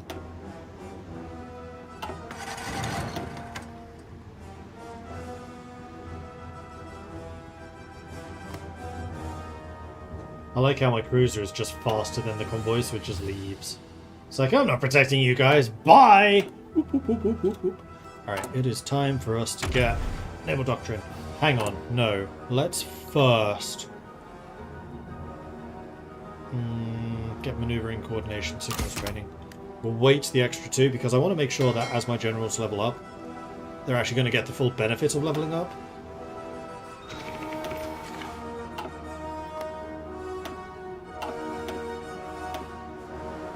There's 2 of us. We have 0 capability of fighting against submarines. We really need to do something about that.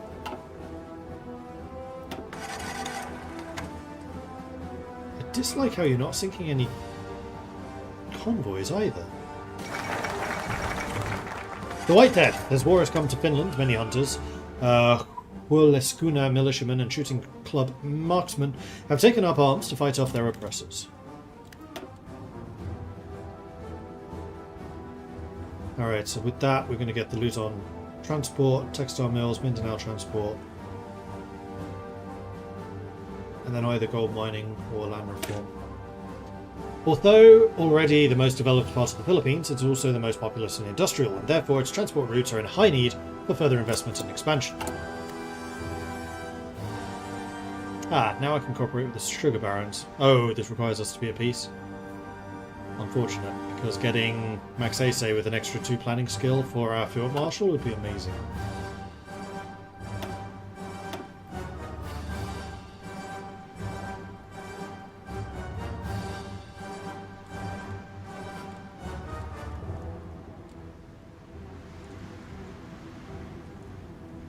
Although there is a chance that we will get our peace. Oh. I just realised a problem with my plan. This war is only due to last a year.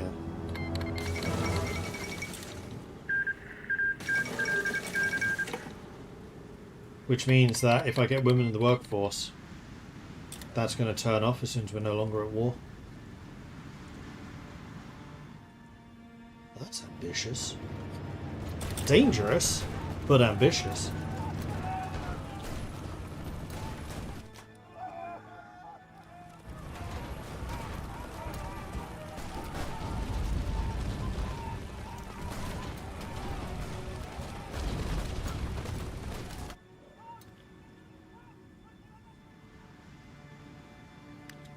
I mean, this is the other thing we could be doing, is we could send these troops to China.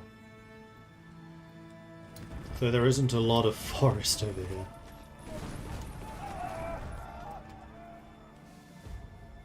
In fact, there's basically none.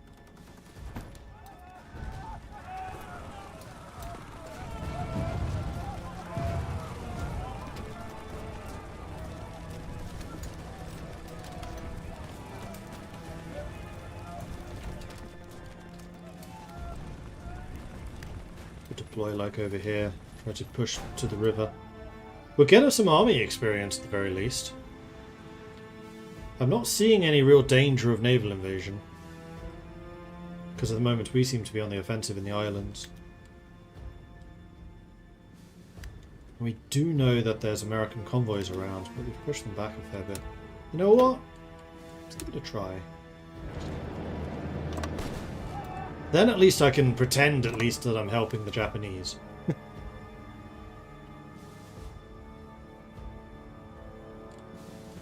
Okay, now I can get this screen upgrade. So I want to continue upgrading my cruisers in particular. So the new school gives us torpedo attack, light attack on the torpedo cruiser, then the regular cruisers get light attack, torpedo attack, rating efficiency, and organization. I don't know whether torpedo cruisers count as light cruisers.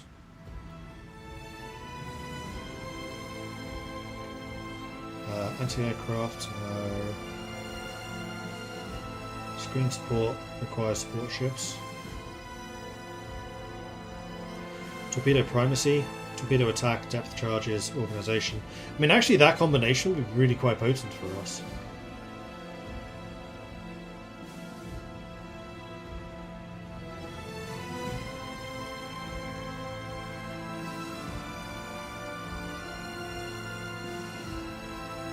Convoy escort only upgrades destroyers.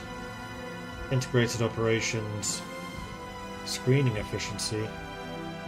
Surface detection, light battery, hit chance, organization. But those are quite low org increases compared to these ones.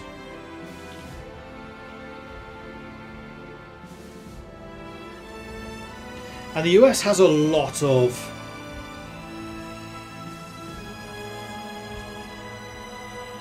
submarines, so that depth charge attack could be really potent.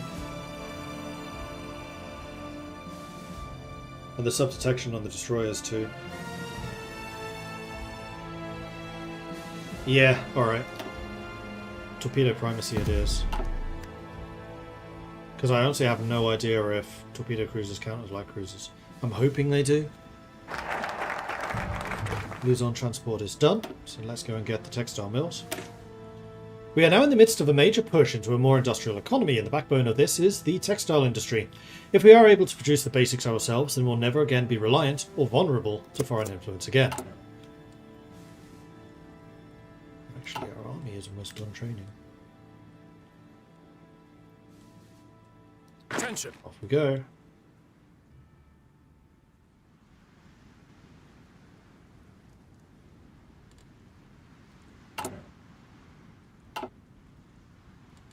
Do need to buy another steel, which is going to be a bit of a blocker for us, just on low resources. German pressure on Benelux. Yes, sir. We'll take the train.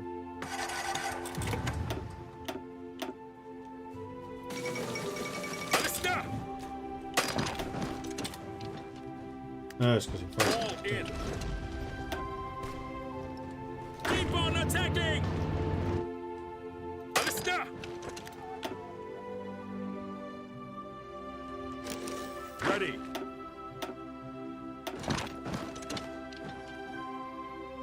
Orders. Germany declared war on Belgium. No! Belgium! Well, we have some more troops available. I should not have deployed everyone, but never mind. Okay. Sonar.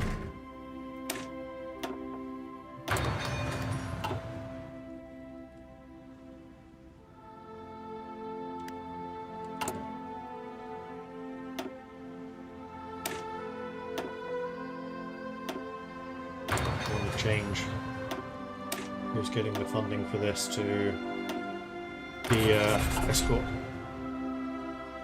cruise. And we're back to doing infrastructure. I think I do still need some more civilian factories. Maybe not quite that many. Let's do this. And after that, dockyards.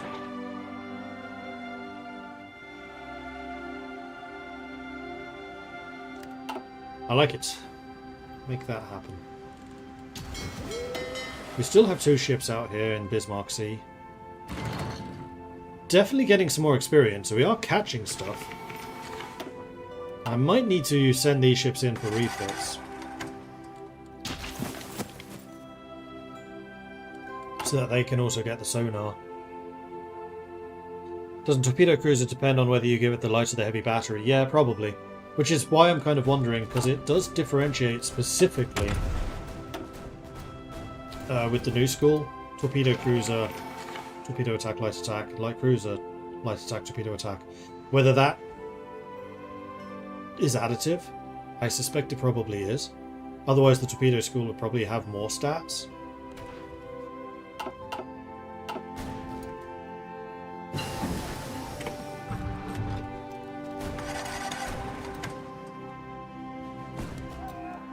Pushing them back, sir. You're getting some experience. Nice.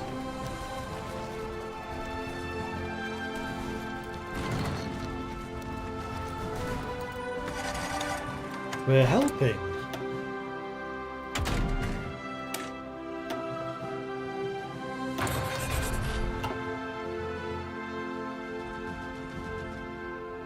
Fall in.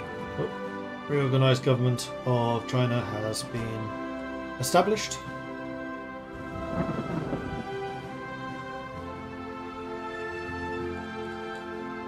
Meanwhile, America has got dominance over here now, which I don't particularly like. Yay, we sank something. I'm kind of disappointed in how ineffective you guys are against convoys.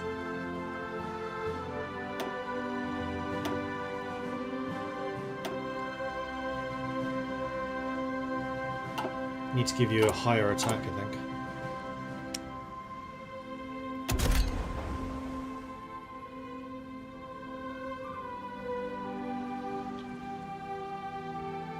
I'm not sure yet how to do that. I mean, having higher level torpedoes should help. So that's another thing we need to research. Maybe I should go for my 4th research slot, because we seem to be behind in tech. Belgium has capitulated. No! Belgium! Failure of the American intervention. Although the United States launched a military intervention against the Philippine state to overthrow its new government, this plan has not proven successful. With both sides recognizing the war is just dragging on, negotiations have started to end it. Philippine independence is now recognized. We did it! We survived! And now we have a reprieve where we can take stock and refit and all of that other good stuff.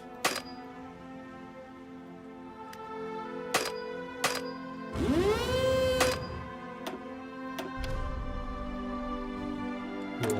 And Yokosuka are also leveled up.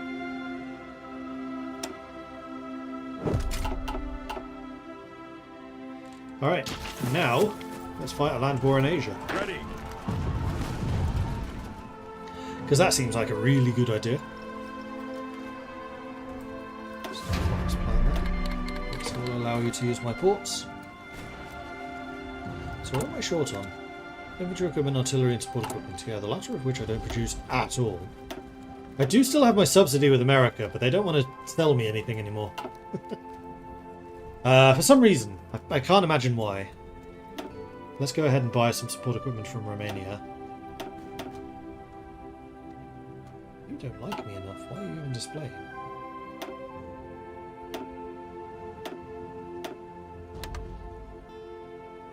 And also some artillery, that would be lovely. As well.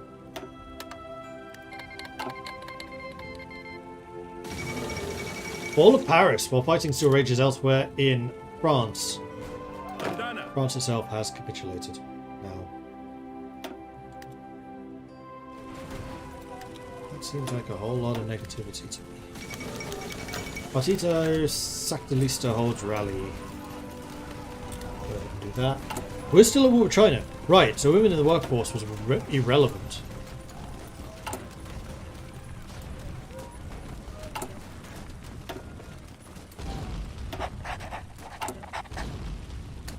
Let's do it. There we go. Total mobilization achieved. Taking cover. Textile mills are done. So next up, let's get them into now transport and then probably gold mining. Despite being the second largest island in the Philippine archipelago, it's never reached even close to the level of investment as its northern counterpart in Luzon. We should remedy this oversight. And there we go, torpedo cruisers. We got it. So next up, I would like you to start looking at support ships. Right, which requires the transport ship tech. So that's another technology we need.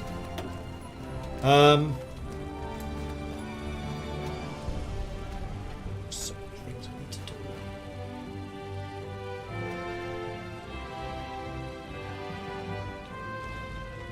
I'm going to say that this one's actually less important than the 4th tech slot.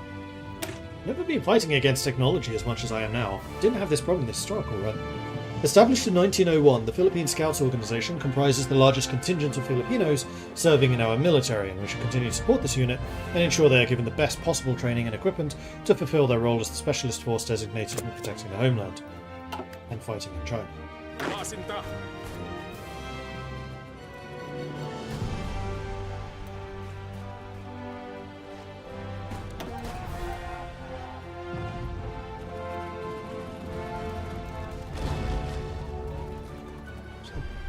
Chinese units are stronger than ours, but we can at least do some damage here. The main problem is just simply going to be our level of production output.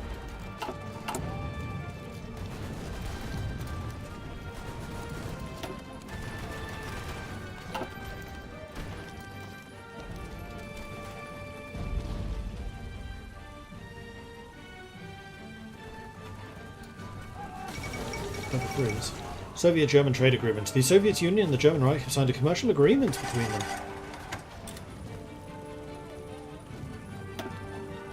Ready to move.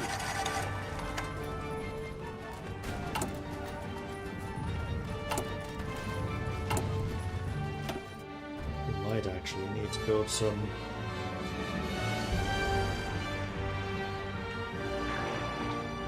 military factories. We'll add them on eventually. Don't need that much steel anymore.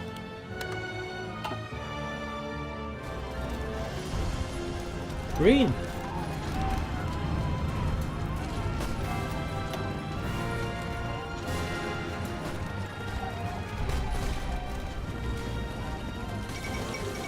Bulgarian government supports IMRO. Earlier today, the Bulgarian leader Boris publicly announced the government was seeking to negotiate.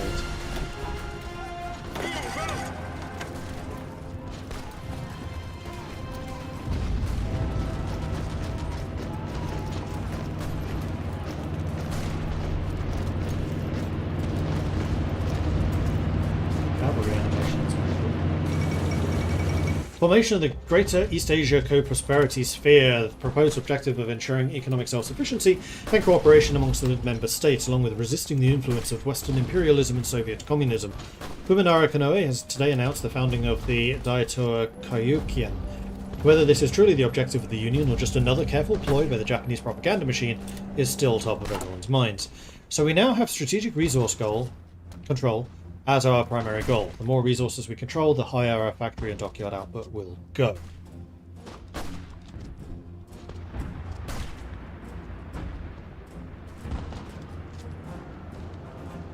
With the objective being control of 30% of the total global resources.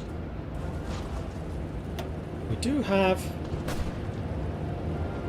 this done. I am gaining influence slowly. Very slow. It's only 2% of the current faction initiative. Although, actually, there are a couple of things I could probably do.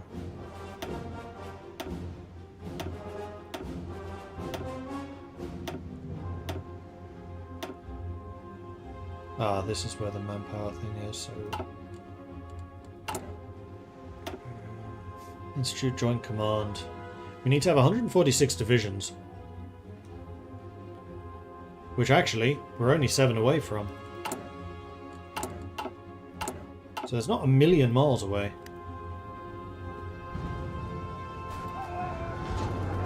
Oh, they reinforced. No way, it's capitulated.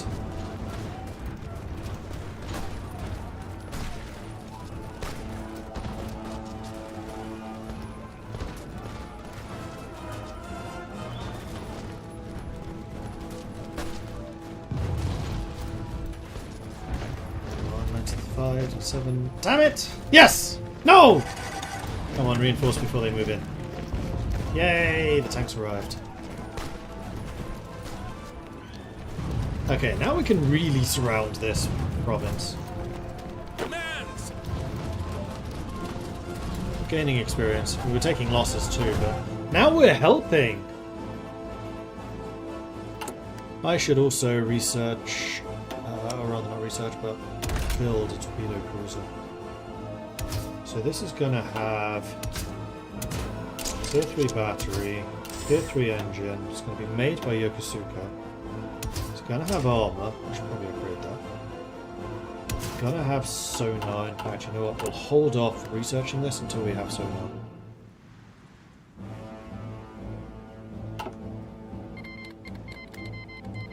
Does later sonar become more expensive? 60 versus 40.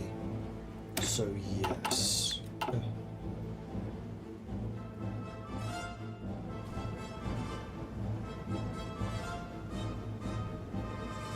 Ready to move. There it is. Passive sonar is done. We are going to upgrade sub-detection depth charges or screens, which will be the destroyers, when I actually start establishing proper destroyer command, which I'll probably do once these are both researched. Oh, I should also get basic destroyer at that point too. Ah, we're starting to get tech bonuses, tech sharing. Cool. Is this a Philippines playthrough? This is a fascist Philippines. We now have 3 light cruisers who can actually start training.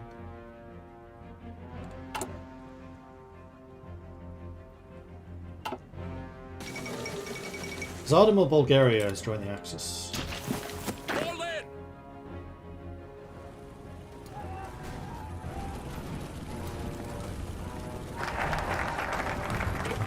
Let's have you stop attacking for a bit. Okay, so we got the Philippine Scouts. Now we can get the Philippine Military Academy, which will give us another research slot. For years, the Philippine Constabulary Academy has served as the central officer training school of our nation, but we have lacked a formal place of military learning. We should incorporate this institution into the army and formally designate it the new Philippine Military Academy, dedicated to the education and development of the military elite of tomorrow.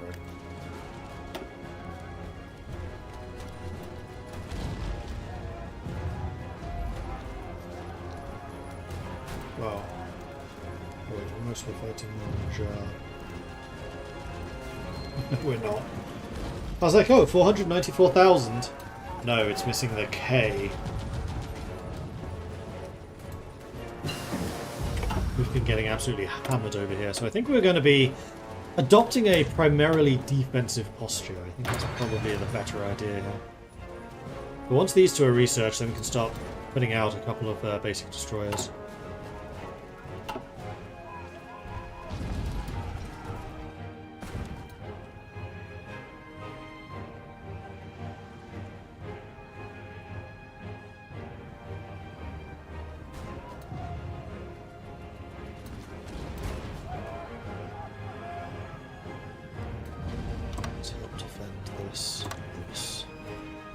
Ready to move. Actually, we have pretty good in... No, we have terrible entrenchment, never mind. Well, I'm doing that mostly for the experience anyway. So we can start getting some doctrines and things, although we do need to... Yeah, army experience gained. This gets rid of half of my penalty. So this is going to help. This also gives us more max planning.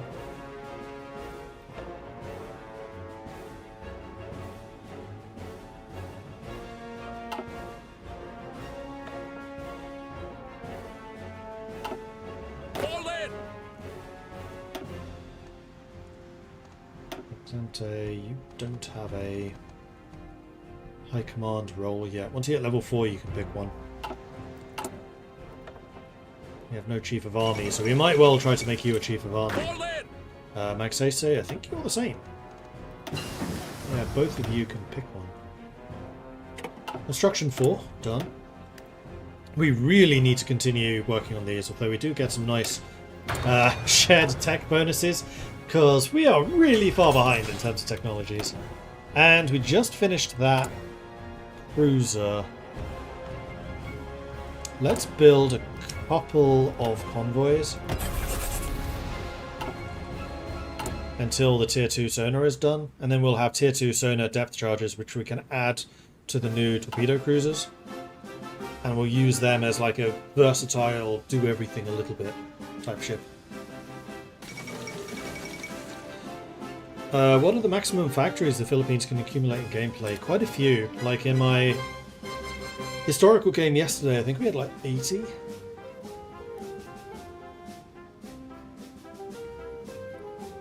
This is the other Philippine track. Warrior's Heart March.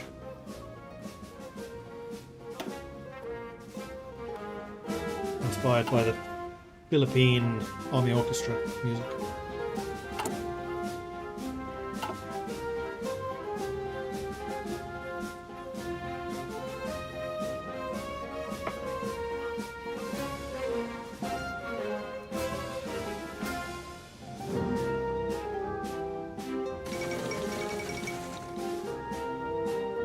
That means the Italians are on the warpath.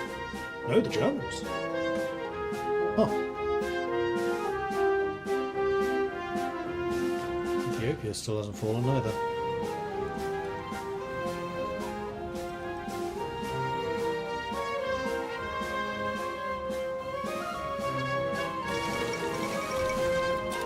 Keep moving!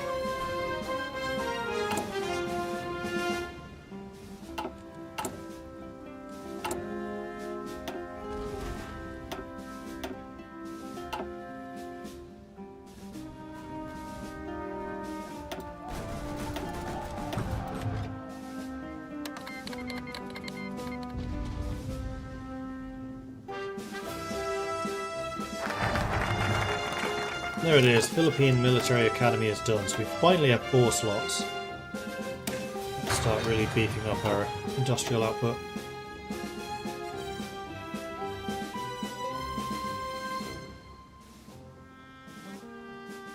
%, more organisation would be very nice. But I really need to get my industry kicking off. Let's get the Mindanao transport going. Right, another thing I should point out is because we are going pro-Japan, each one of these makes any of these focuses with clocks faster. So these are actually completed in 35 days rather than the usual 70. I should have been making more use of that than I actually have been. My bad.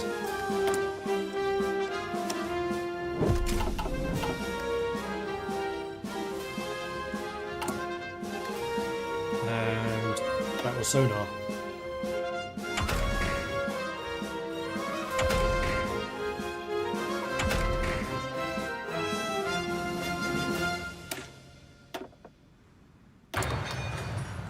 So let's go ahead and design a torpedo cruiser with guns, no anti-air, then maybe you do need some anti-air. Big old engine, armour, made by Yokosuka, with float planes, torpedoes, fire control, sonar, depth charges,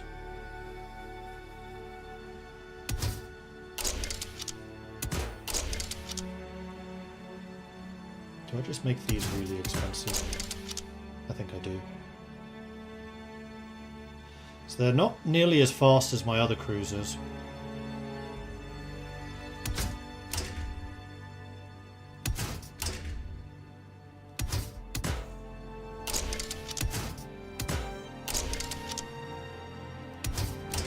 We save it like that. So we try to keep them over 35 knots. 4400 range, 147 hit points, 6.3 armor, tiny bit of anti-air just in case they come across carriers, 16.5 sub-detection, 30 surface detection, light attack and piercing, and 57 torpedo attacks. They should be pretty effective against convoys and stuff. Alright, start building them.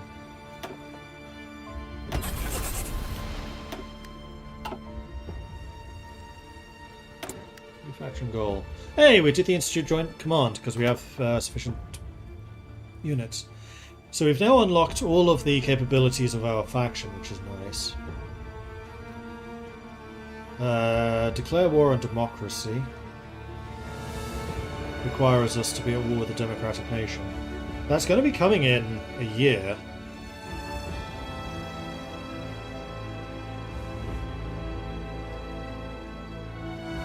Which will give us all extra war support.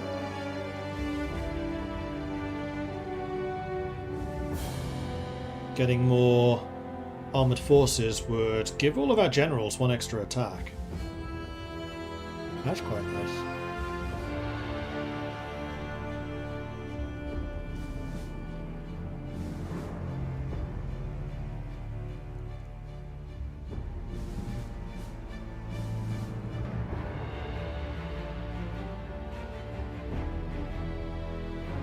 Level 8 airbase. I actually know what level it is now. 0, they don't have an airbase.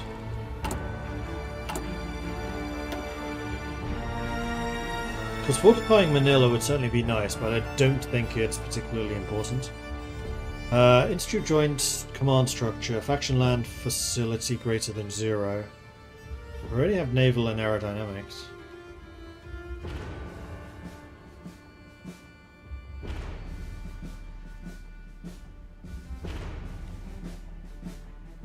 I'm leaning towards armoured forces. So we need 15 armoured battalions, so Japan basically needs to build some more armour for this to happen.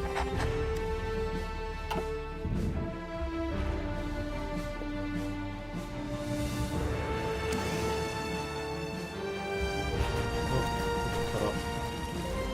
Not sure there's much we can do about that though.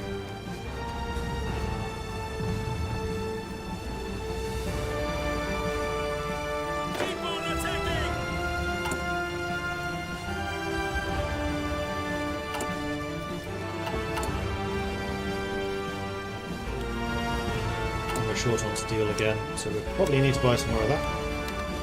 Music's very loud because I've got to turn it down again after the Warriors' Heart March. Legionary Romania cedes Bessarabia to the Soviet Union.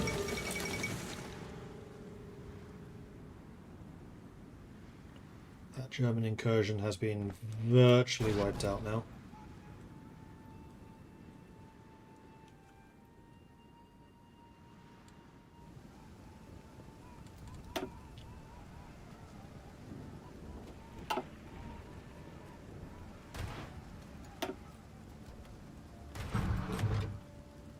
Heavy attacks going on. My forces do seem to be at least be better than Manchurian ones.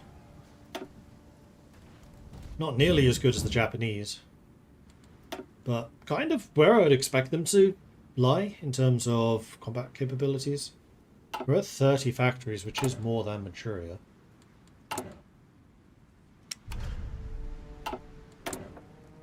Kokura can get some more output because I'm going to need it.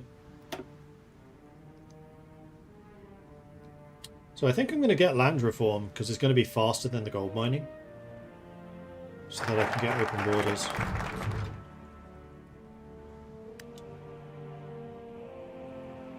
Ah, and Japan has now flipped ideology to fascism, so we're getting fascism support instead of non-aligned. That's good. And then with open borders, sugar exports and encourage Chinese immigration will both be quicker. And encourage Chinese immigration, especially at the moment where I am still building civilian factories infrastructure, would be huge.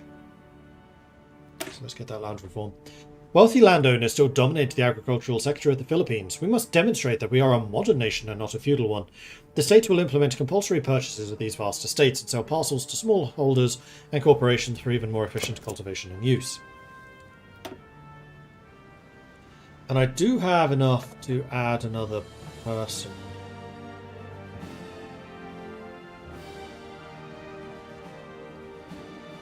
And at this point, it might well be worth getting Cristanto Evangelista on board with that 15% consumer goods. Yeah, I think so.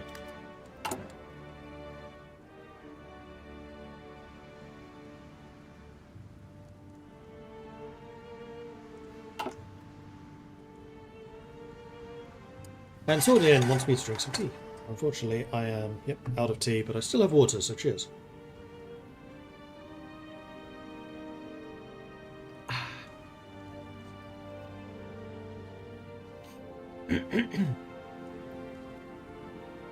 I guess cruisers and battleships are OP in this DLC. I mean, I've always liked cruisers. I think they're good. I've also liked destroyers, but for different reasons. Battleships are decent. I'm actually hearing that carriers are a lot more powerful now than they used to be. A lot more versatile, certainly.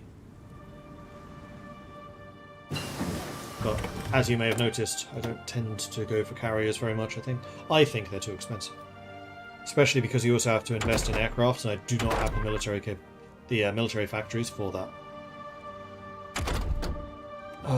We want to continue. I actually want to get synthetics.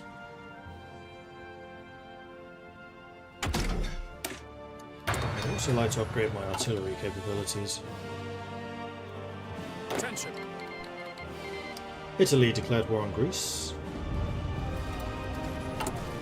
So we're still very short on guns and support equipment. Support equipment, I think we're still purchasing. Yes, we are. We could probably do another round of purchases on this. And we could even buy guns. Although these are kind of poor. There is some infantry equipment 1 available.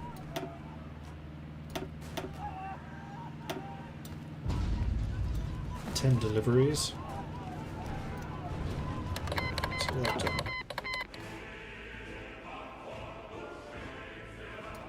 As the Philippines, I feel like I've made more heavy use of the international market than I've ever done before. Particularly buying equipment. Like, I've certainly done games like playing as Sweden where selling is really important. This is the first time I'm buying. Alright, time for open borders. Which will then enable Chinese immigration, sugar exports, try to get Treaty of Manila. Because we still have quite a few penalties. Give me your tired, your poor, your huddled masses yearning to breathe free. Despite American attempts to limit immigration, we do have control of our own borders. We should seek to establish ourselves as a safe haven for those persecuted by war, or for their race, religion, or any other reason. And let's keep on getting that industry. Now up to 4 ships. Yes, please do automatic split off.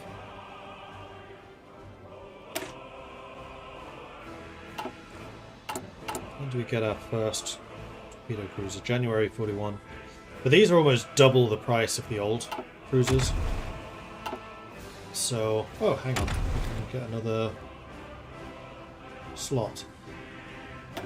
Battleship's line of battle is fuel consumption, which is useful. Battleship, heavy cruiser, battle cruiser, none of which we have. Chance to store a crit, naval supply consumption. Raiders, heavy cruiser, battleship, battle cruiser, consumption, screening bonus. Range reduction, which I really don't want to do. Though this does buff light cruiser sub-detection. Gunfire support, bombardment bonus, and fuel consumption, and then anti-air. None of those really help us. Cruiser battle strikes, max range 10. Floating airfields, sortie efficiency, that does absolutely nothing. Mast carrier, recovery rate. Light task force. This one buffs destroyers and it buffs them heavily. Surface detection, visibility, light attack, piercing, max speed, and organization. I think we want the light attack, light task forces. Because we have no submarines, so getting a submarine I don't think makes sense. And now we're actually building the naval yards. I still think we need more civilian factories, if I'm being honest.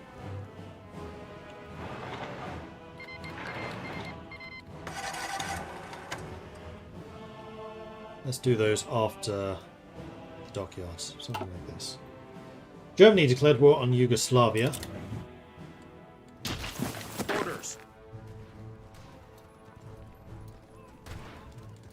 So you guys have regained a lot of your strength. You're still waiting for some more support equipment to come in.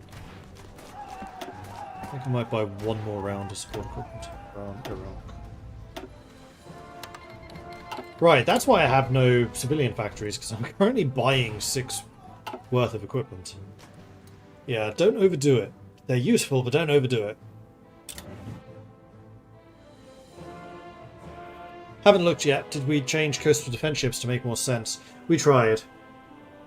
One of the things we tried really heavily was to make ship classes able to take individual modifiers for ship terrain. So, for example, make coastal defense ships actually better in, for example, fjords and archipelagos, but code-wise we just couldn't do it. We tried really hard. Philippines, specifically, does have coastal defense ship focus, which buffed them quite heavily. So I think they could be useful. And in fact, we are going to be going down the Devil Boat's path, because this gives us better cruisers. So maybe we'll try them. Depends how our economy is looking. And now we're using too much coal. I really don't have too much coal.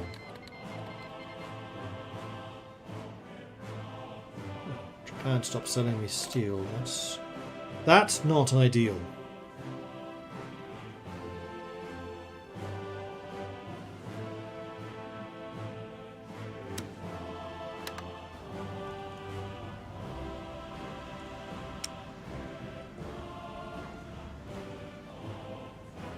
Did you just close your economy, Japan?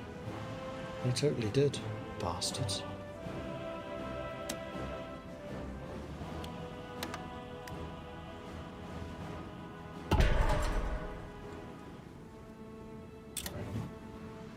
Alright, where are my convoys going? They are going in some very dangerous areas. How about don't go this way?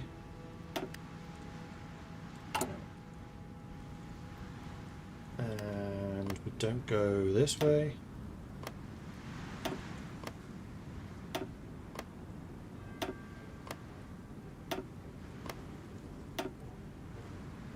Which should leave you trading with... Trading with Vladivostok.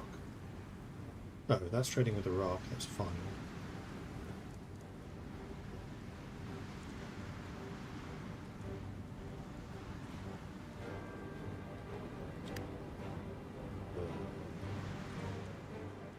Where's the other trade route? Because the steel is arriving.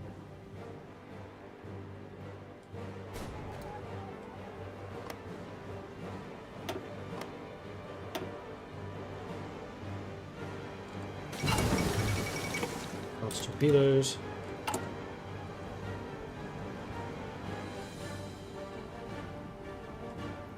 don't know.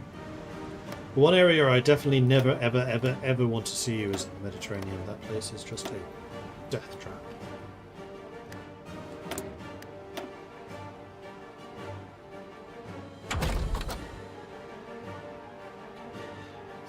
Do we want to get extraction tax? Maybe.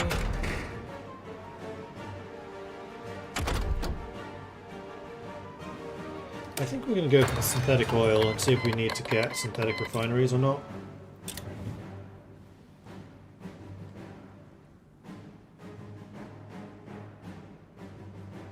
Demands. Getting a good amount of experience from this.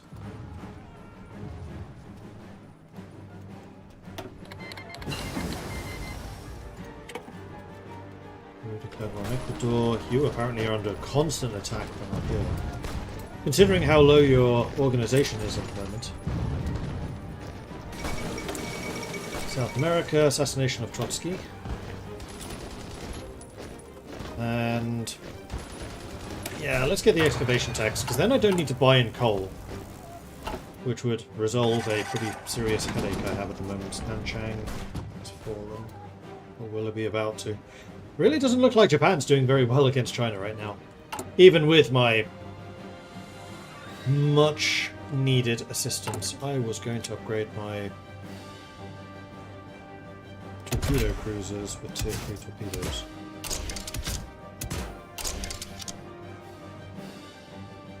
Which does slow us down marginally more. It increases my torpedo attack to 72. I think that's totally fine. So we're going to make one of you, and yes, you do get priority. Then we're going to make these instead.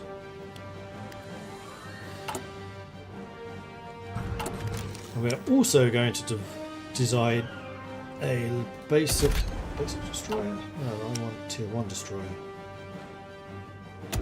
Early destroyer. You're going to be built by Compagnia Marittima de Cebu. You're going to have an engine. You're going to have a pop gun. You're going to have some depth charges, and you're going to have sonar. That's it. And you are an escort ship designed primarily to sink submarines.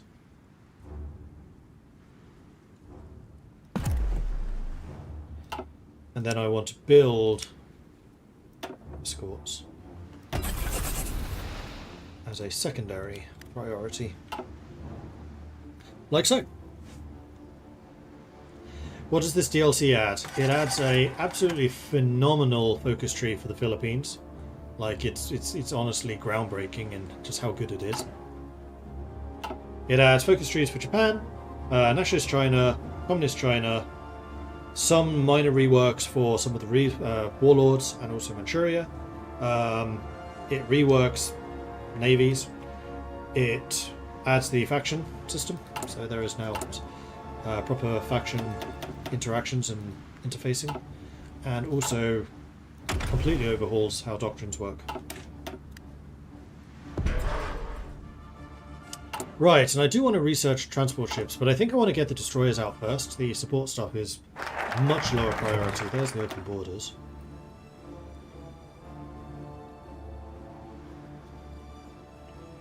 So let's get the sugar exports to reduce our consumer goods penalties. Sugar has been the bedrock of our economy for centuries and has gotten us through the very worst of the Great Depression, with exports remaining healthy. By signing lucrative trade deals with other nations, we can ensure that we are best placed to capitalize on the growth of sugar as foundational to international cuisine and soda.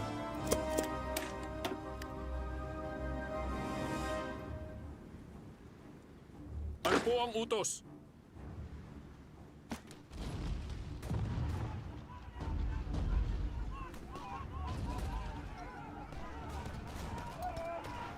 We are saying that we have finished controlled Chinese capitals. Oh, nice. Beiping, Nanjing, Guangzhou done. Research construction. All allied countries research construction 4, which is the 41 tech. Yeah, so that one we should be able to do relatively soon.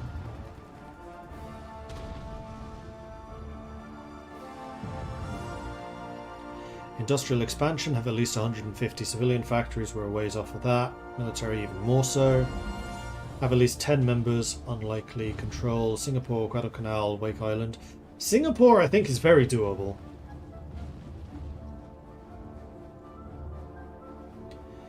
Establish a Marine Corps. Expand the submarine fleet, have at least 100 submarines. Man, if I was going pro-sub, I could definitely do that.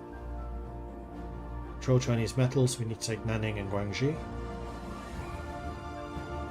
Which gives a bunch of free infrastructure, that's quite nice.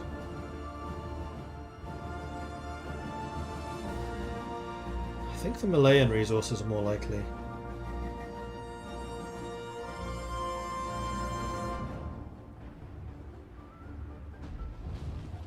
All allied countries.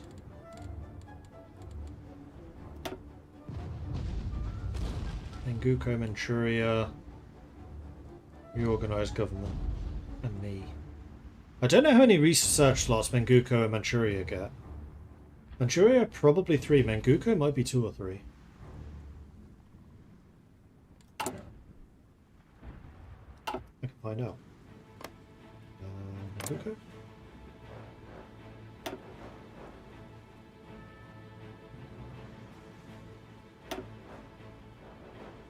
It's available. Manchuria. It's available. So yeah, I think all of these, that's totally doable. So let's get Research Construction 4. And hopefully that kind of urges the AI to actually get Construction 4.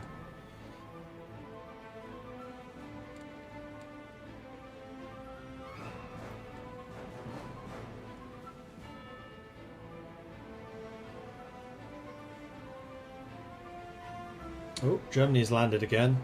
And they control one side of Suez, which is probably slightly concerning for them. Ready.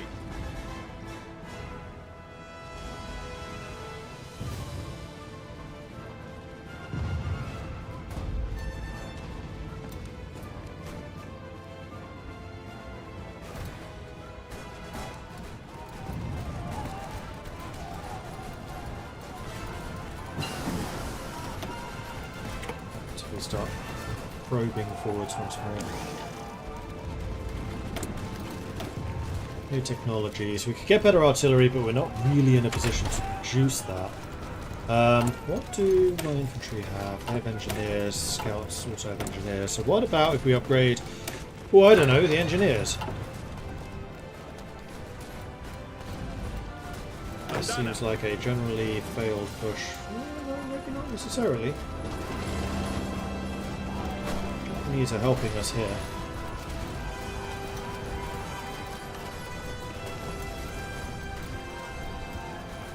If we take these mountains, that would be a much stronger defensive position.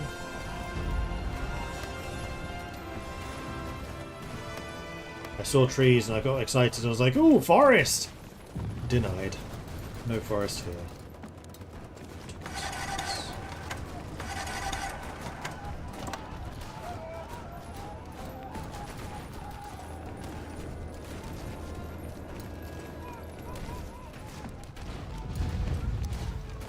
Ready, sir. Any further pushing than this is just a waste of resources.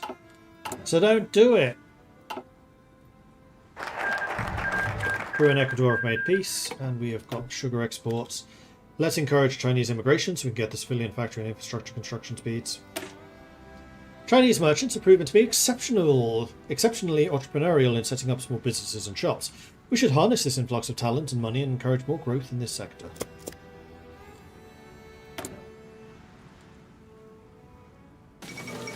Short on steel again. I think it might be time to get rid of Similong. Maybe.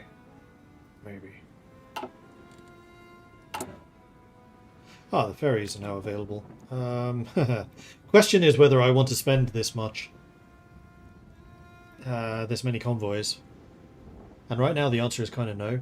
I can also exchange convoys for equipment from Japan.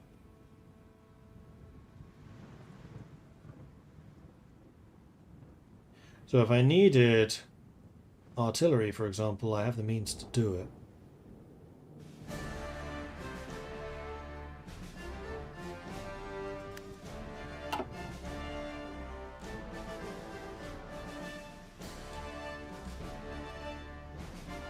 But that effectively means converting dockyard output into military output.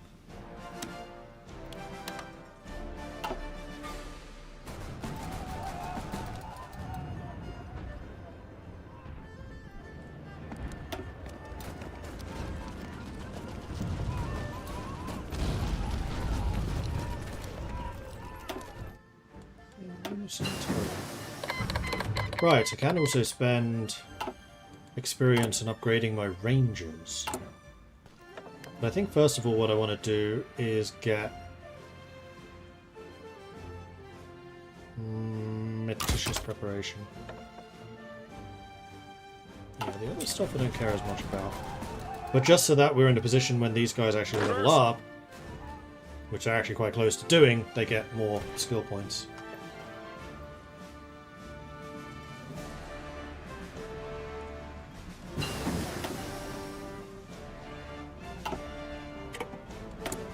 Industry.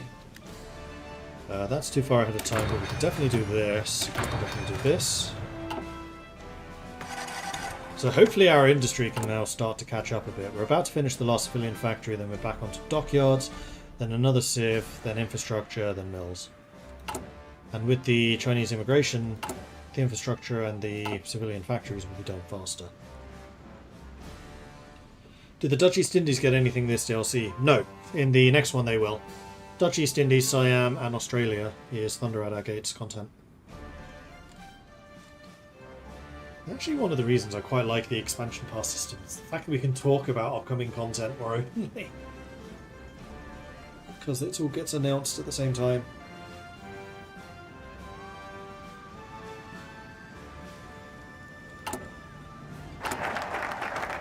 China's immigration.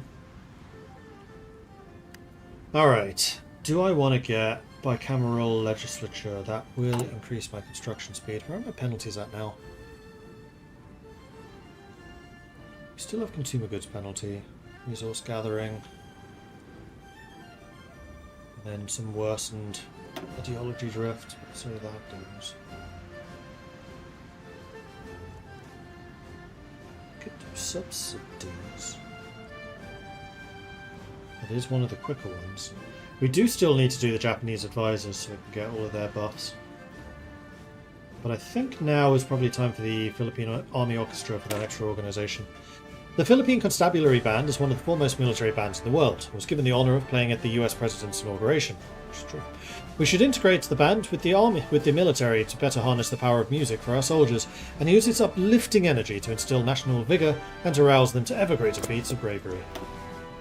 And I think it's the rules that we have to play Warrior's Heart March. And we're literally doing the Army Orchestra focus.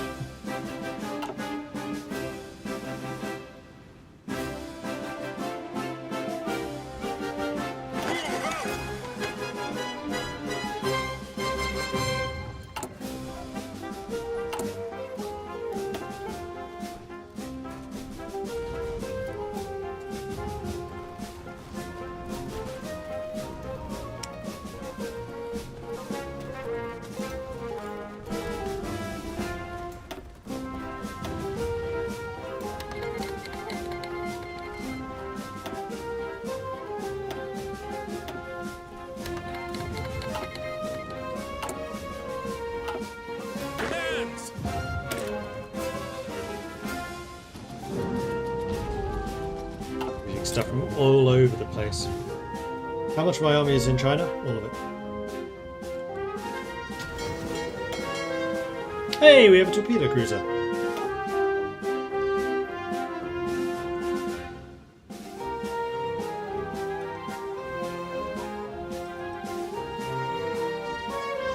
And yeah, at least the icon says it's a light cruiser.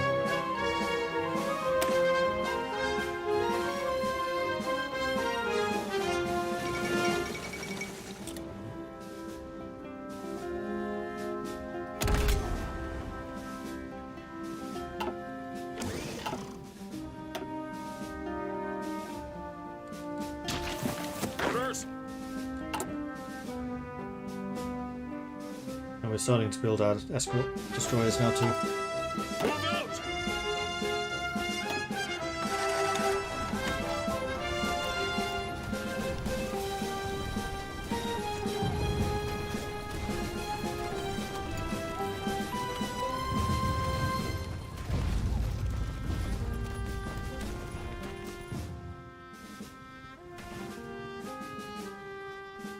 Struggling with supplies. I'm wondering if I should go and fortify this area.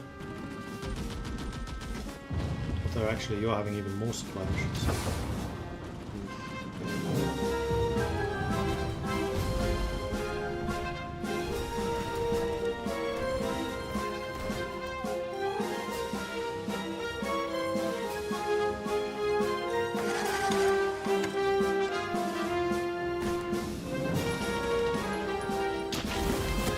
Ready!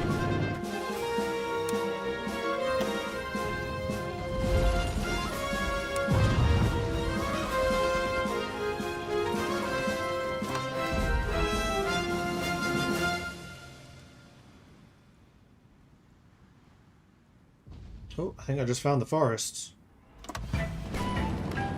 There they are.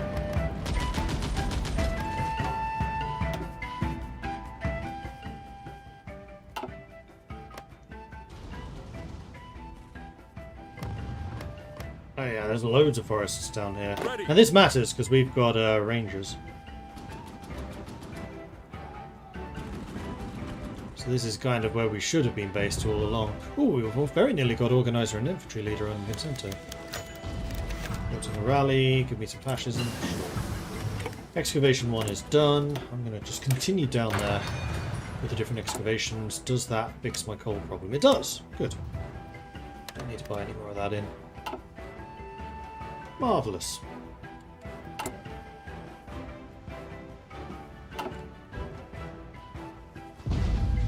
If we can push out a little bit. You seem pretty confident about our chances.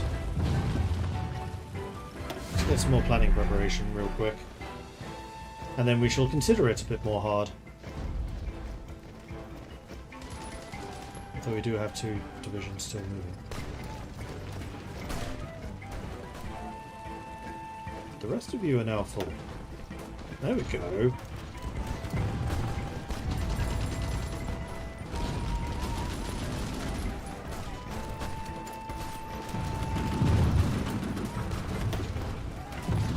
Oh wow, we've lost 60,000. We've done the second most damage against China after Japan. See, we're helping! Engineer Company 2's done. 3 is ahead of time still. The Ranger units do have recon, so let's go ahead and upgrade them.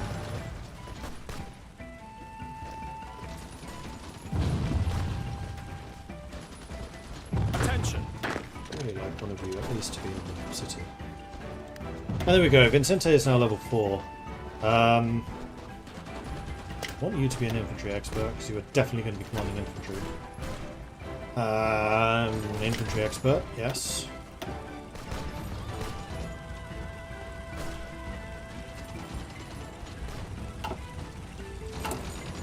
And let's go ahead and hire him.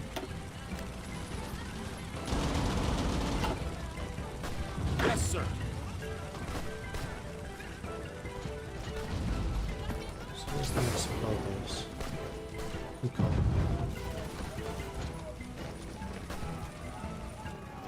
So actually, Listen up. your orders should be this route.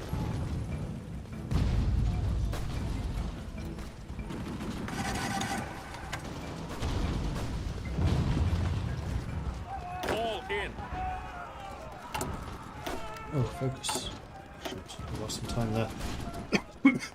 Philippine Division. Get us that factory output. I think that's useful.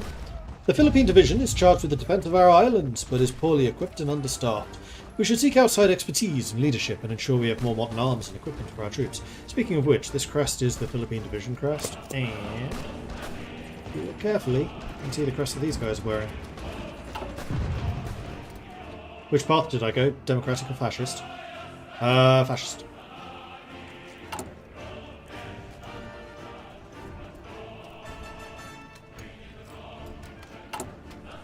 I do have enough for another upgrade.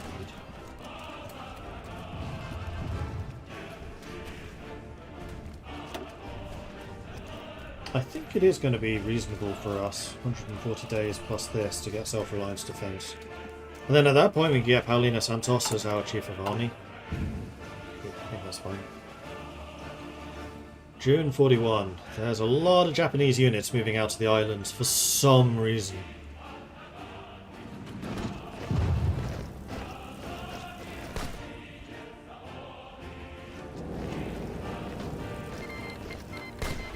Germany has declared war on the Soviet Union, and there is also the Finnish continuation war. Non-aggression pact between Germany and the Soviet Union, a surprising development to begin with, has now, less surprisingly, fallen apart. Stop you attacking because you're not making any gains. And that just seems like a waste of equipment.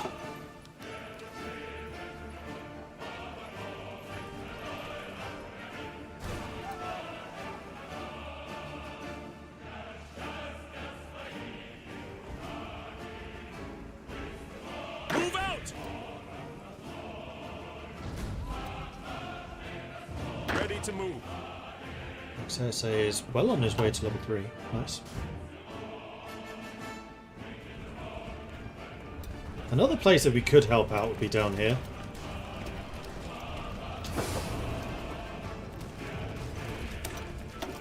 Attention. Yeah, I like that idea actually. Let's just take over this. Nanning is one of the objectives.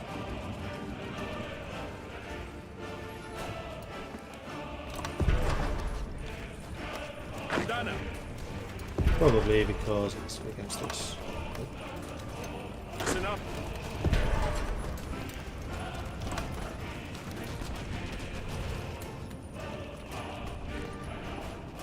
Oh! Indochina is now Japanese. This was a really good time. Ah!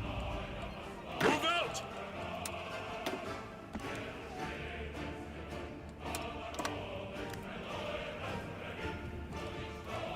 Really good time to move down here.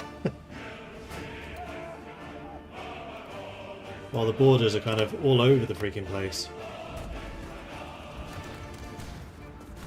And I feel like the Chinese are going to be pushing this area pretty heavily.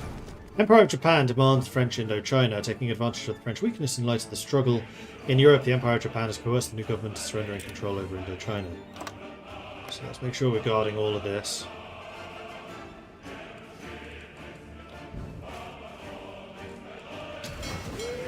And we have more cruisers. Right, and I did have each cruiser fleet being up to 5 ships. So please do continue training.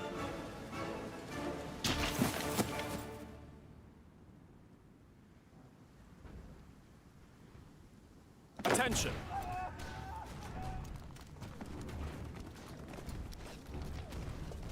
There's lots of forest and lots of jungle, so I think we've kind of found our place to be active. Next, I think what we'll... No, because we really want to get self-reliance defense. I think that's going to make a big difference. Then we want to get the Japanese advisors. And the reason for that is so that we can get the Japanese military staff. Because there's one in particular I really want, which is Fujiwara. Communists disrupt government meeting. Denounce them! Ooh, also, we have another doctrine possibility. So Wolfpacks retreat after initial stage, which I really don't like, so I don't want that. Torpedo screen penetration could be good, especially for our torpedo-heavy fleets. Capital Hunters torpedo reveal chance does nothing for us. Naval mine avoidance does nothing, so let's go with the fleet operations. Though we're not going to gain that because we have no torpedoes. But we will gain some if, for example, Japan has taken that and has mastery in it. In which case we get some free mastery. Let's go for excavation 4. And now we're actually almost caught up in terms of military stuff. And in fact, we're producing a lot of coal. Sweet. Rut roll.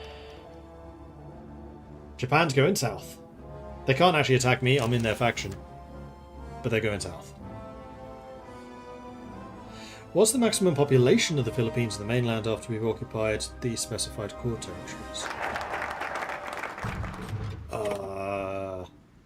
Mainland is in China? We can't core anything in China. We can only core stuff down here, and yeah. How's Africa going? Africa is a stalemate by the looks of things. Ethiopia has now fallen, but they still control Libya. Then the attack against the Soviets has now begun. 10-year training plan. This gets rid of the army experience gain penalties. Training time, 25% recruitable population factor, which will give us a nice boost to manpower. I've forgotten how much that was. And daily command power gain modifier as well. With a promise of transition to independence over the 10-year period, the National Defence Act contained provisions for training a self-reliant, independent force capable of defending our home. This includes the move towards a regular army, officer training schemes, creation of a reserve force, and investment in military infrastructure.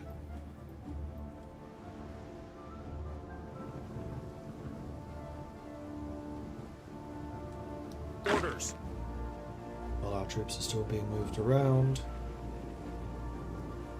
Orders. Listen up.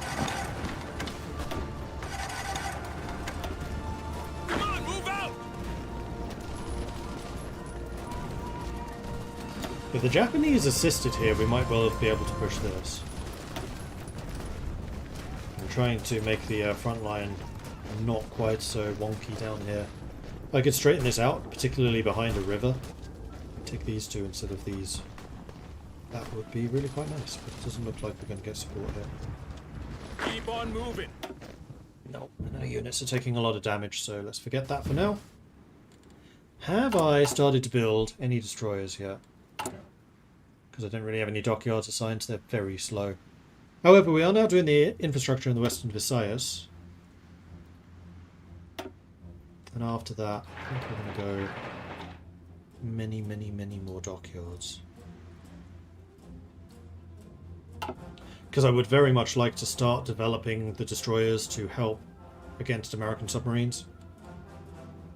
Because that's going to become a thing very soon.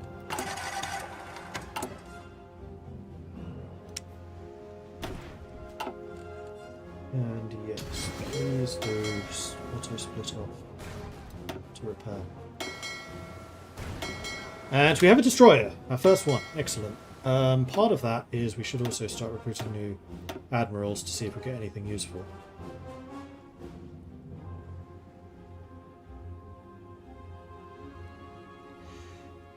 Let's go for Arcadio Aguinaldo. And actually what we're seeing here quite nicely is, although I was somewhat limited in how many Philippine portraits I could order, I did order some new generic ones. So these will be available for any country in South or East Asia. So there you go, you get to see, I think, all three of them. There were three that we got. So let's bring you in, and let's have you training as well. And I would like you to go up to a maximum of 10 ships, please. So we did in fact get one of the new destroyers done.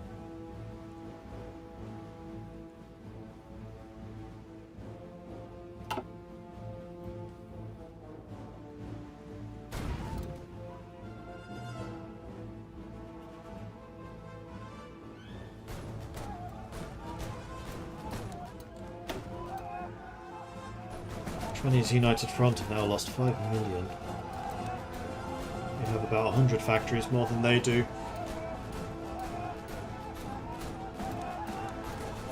I myself am up to 38. Ah, Siam has joined us now too. Excavation 2. So all of the excavation techs are going nicely. We did think about getting synthetics. And I still think that is quite possibly an important thing for us to get. Icelandic-American cooperation. Somewhat surprising move. The American government has declared Iceland to be within their sphere of influence, and upon a request from the Icelandic government has agreed to commit troops to the protection of the island.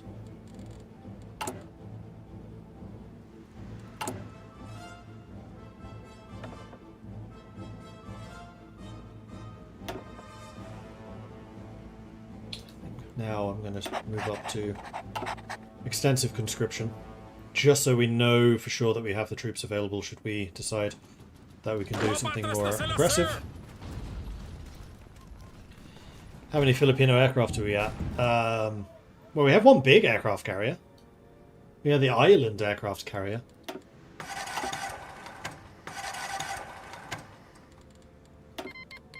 Romania wants to use my ports. Sure. I'll allow it. This once. On Company 2.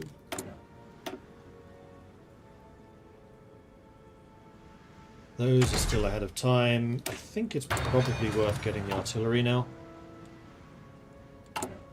Although unfortunately the Japanese do not have artillery manufacture unlike the US.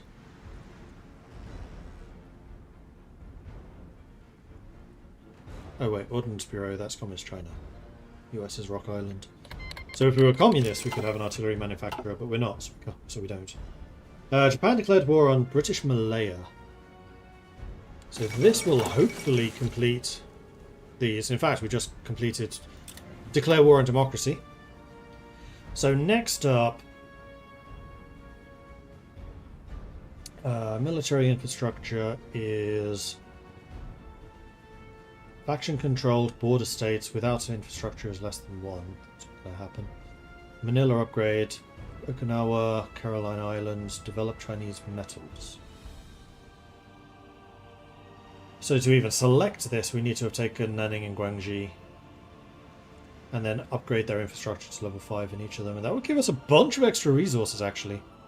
Which would help towards the strategic resource control. So Nanning and Guangxi. Nanning's there. Guangzhou is there. What's Guangxi?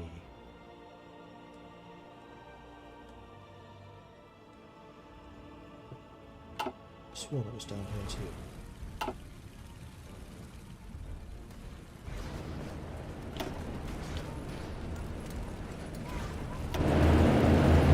Oh, take control of the state of Guangzhou, not the city. Right, these are all states. That makes more sense. So we need to take control of these two. Which doesn't feel like it should be difficult. And yet... Okay, here we go. Now we're at war with the Allies. I could have said no to that one, but where's the fun in that? Right, boat time! No, no, no, no, no, no, no, no, no, no, no, no, no, no, no, boat time! So, you lot... do some convoy raiding, particularly there and there. And you... trade escort off the coast here. Reposition yourself to wherever you need for the range. Partido Comunistas being naughty. I don't want to lose stability, so I'm not gonna. Never did this. I mean, fortifying Manila Bay is something I myself could do. This would give me a free anti-air and coastal fort. Level 7 naval base would be quite... No, I already have like level 6. The level 8 airbase is going to be the expensive bit of this. But it's one I know we can do. So let's order it.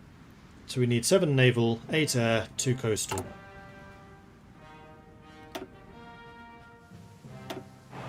2 coastal. 7 naval. It's currently 5.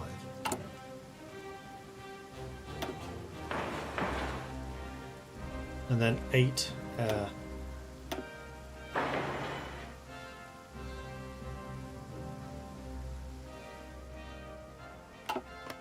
Oh, it does have an airbase. I misread. It's already level 6. Okay, so yeah, building 2 more completes that. That is way cheaper than I expected.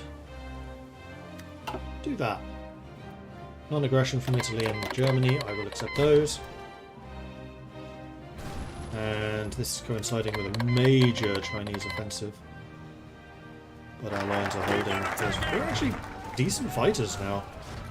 There's the 10-year training plan, which is going to let me get self-reliance defense, which gives me extra military factories, factory output, and most importantly, Paulina Santos. We have been extremely reliant on other nations' contributions to safeguard our nation. However, this has exposed a serious strategic weakness. We must create our own means to protect ourselves, and this begins with the development of an industrial base capable of supporting our nascent forces with whatever materiel they require.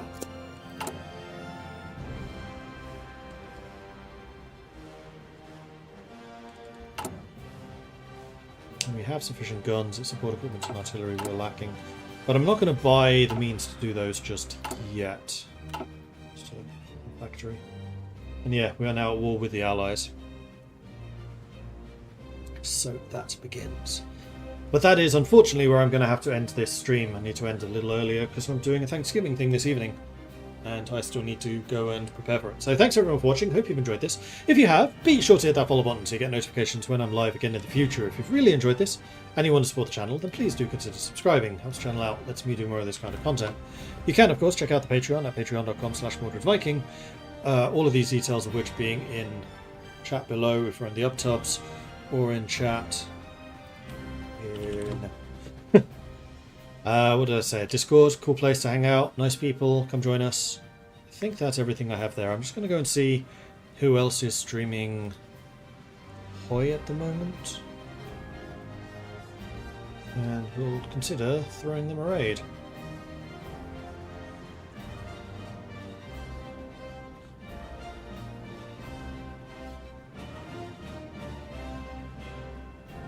wow. I was the biggest toy streamer live right now. Ooh.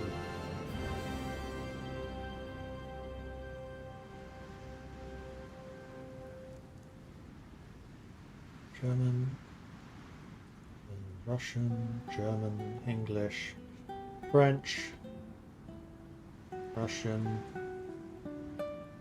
Japanese. There are not very many people streaming in English right now. Are any of them streaming Philippines? Ooh, someone doing Iraq. Interesting. Well, none of these are really jumping out at me, so instead I think what we're going to do is we're going to raid Tokriva, who is currently playing the Netherlands in EU5. So head on over to Tokriva's stream, say hello. And particularly, shout about the Viking Raid, and you can do so by copying and pasting Viking Raid just like this.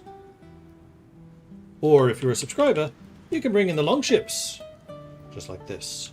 I'll be back again tomorrow, 12 PM Central European Time, for some more Hearts of Iron, where we will continue this playthrough and see where we get to. I have no real time limit tomorrow, so we'll just play basically until my voice gives out, until I get tired, or until I get hungry. So I hope you'll join me for that one at 12. Until then, though, thanks everyone for watching, and I'll see you all next time. Until then, also, talk brief.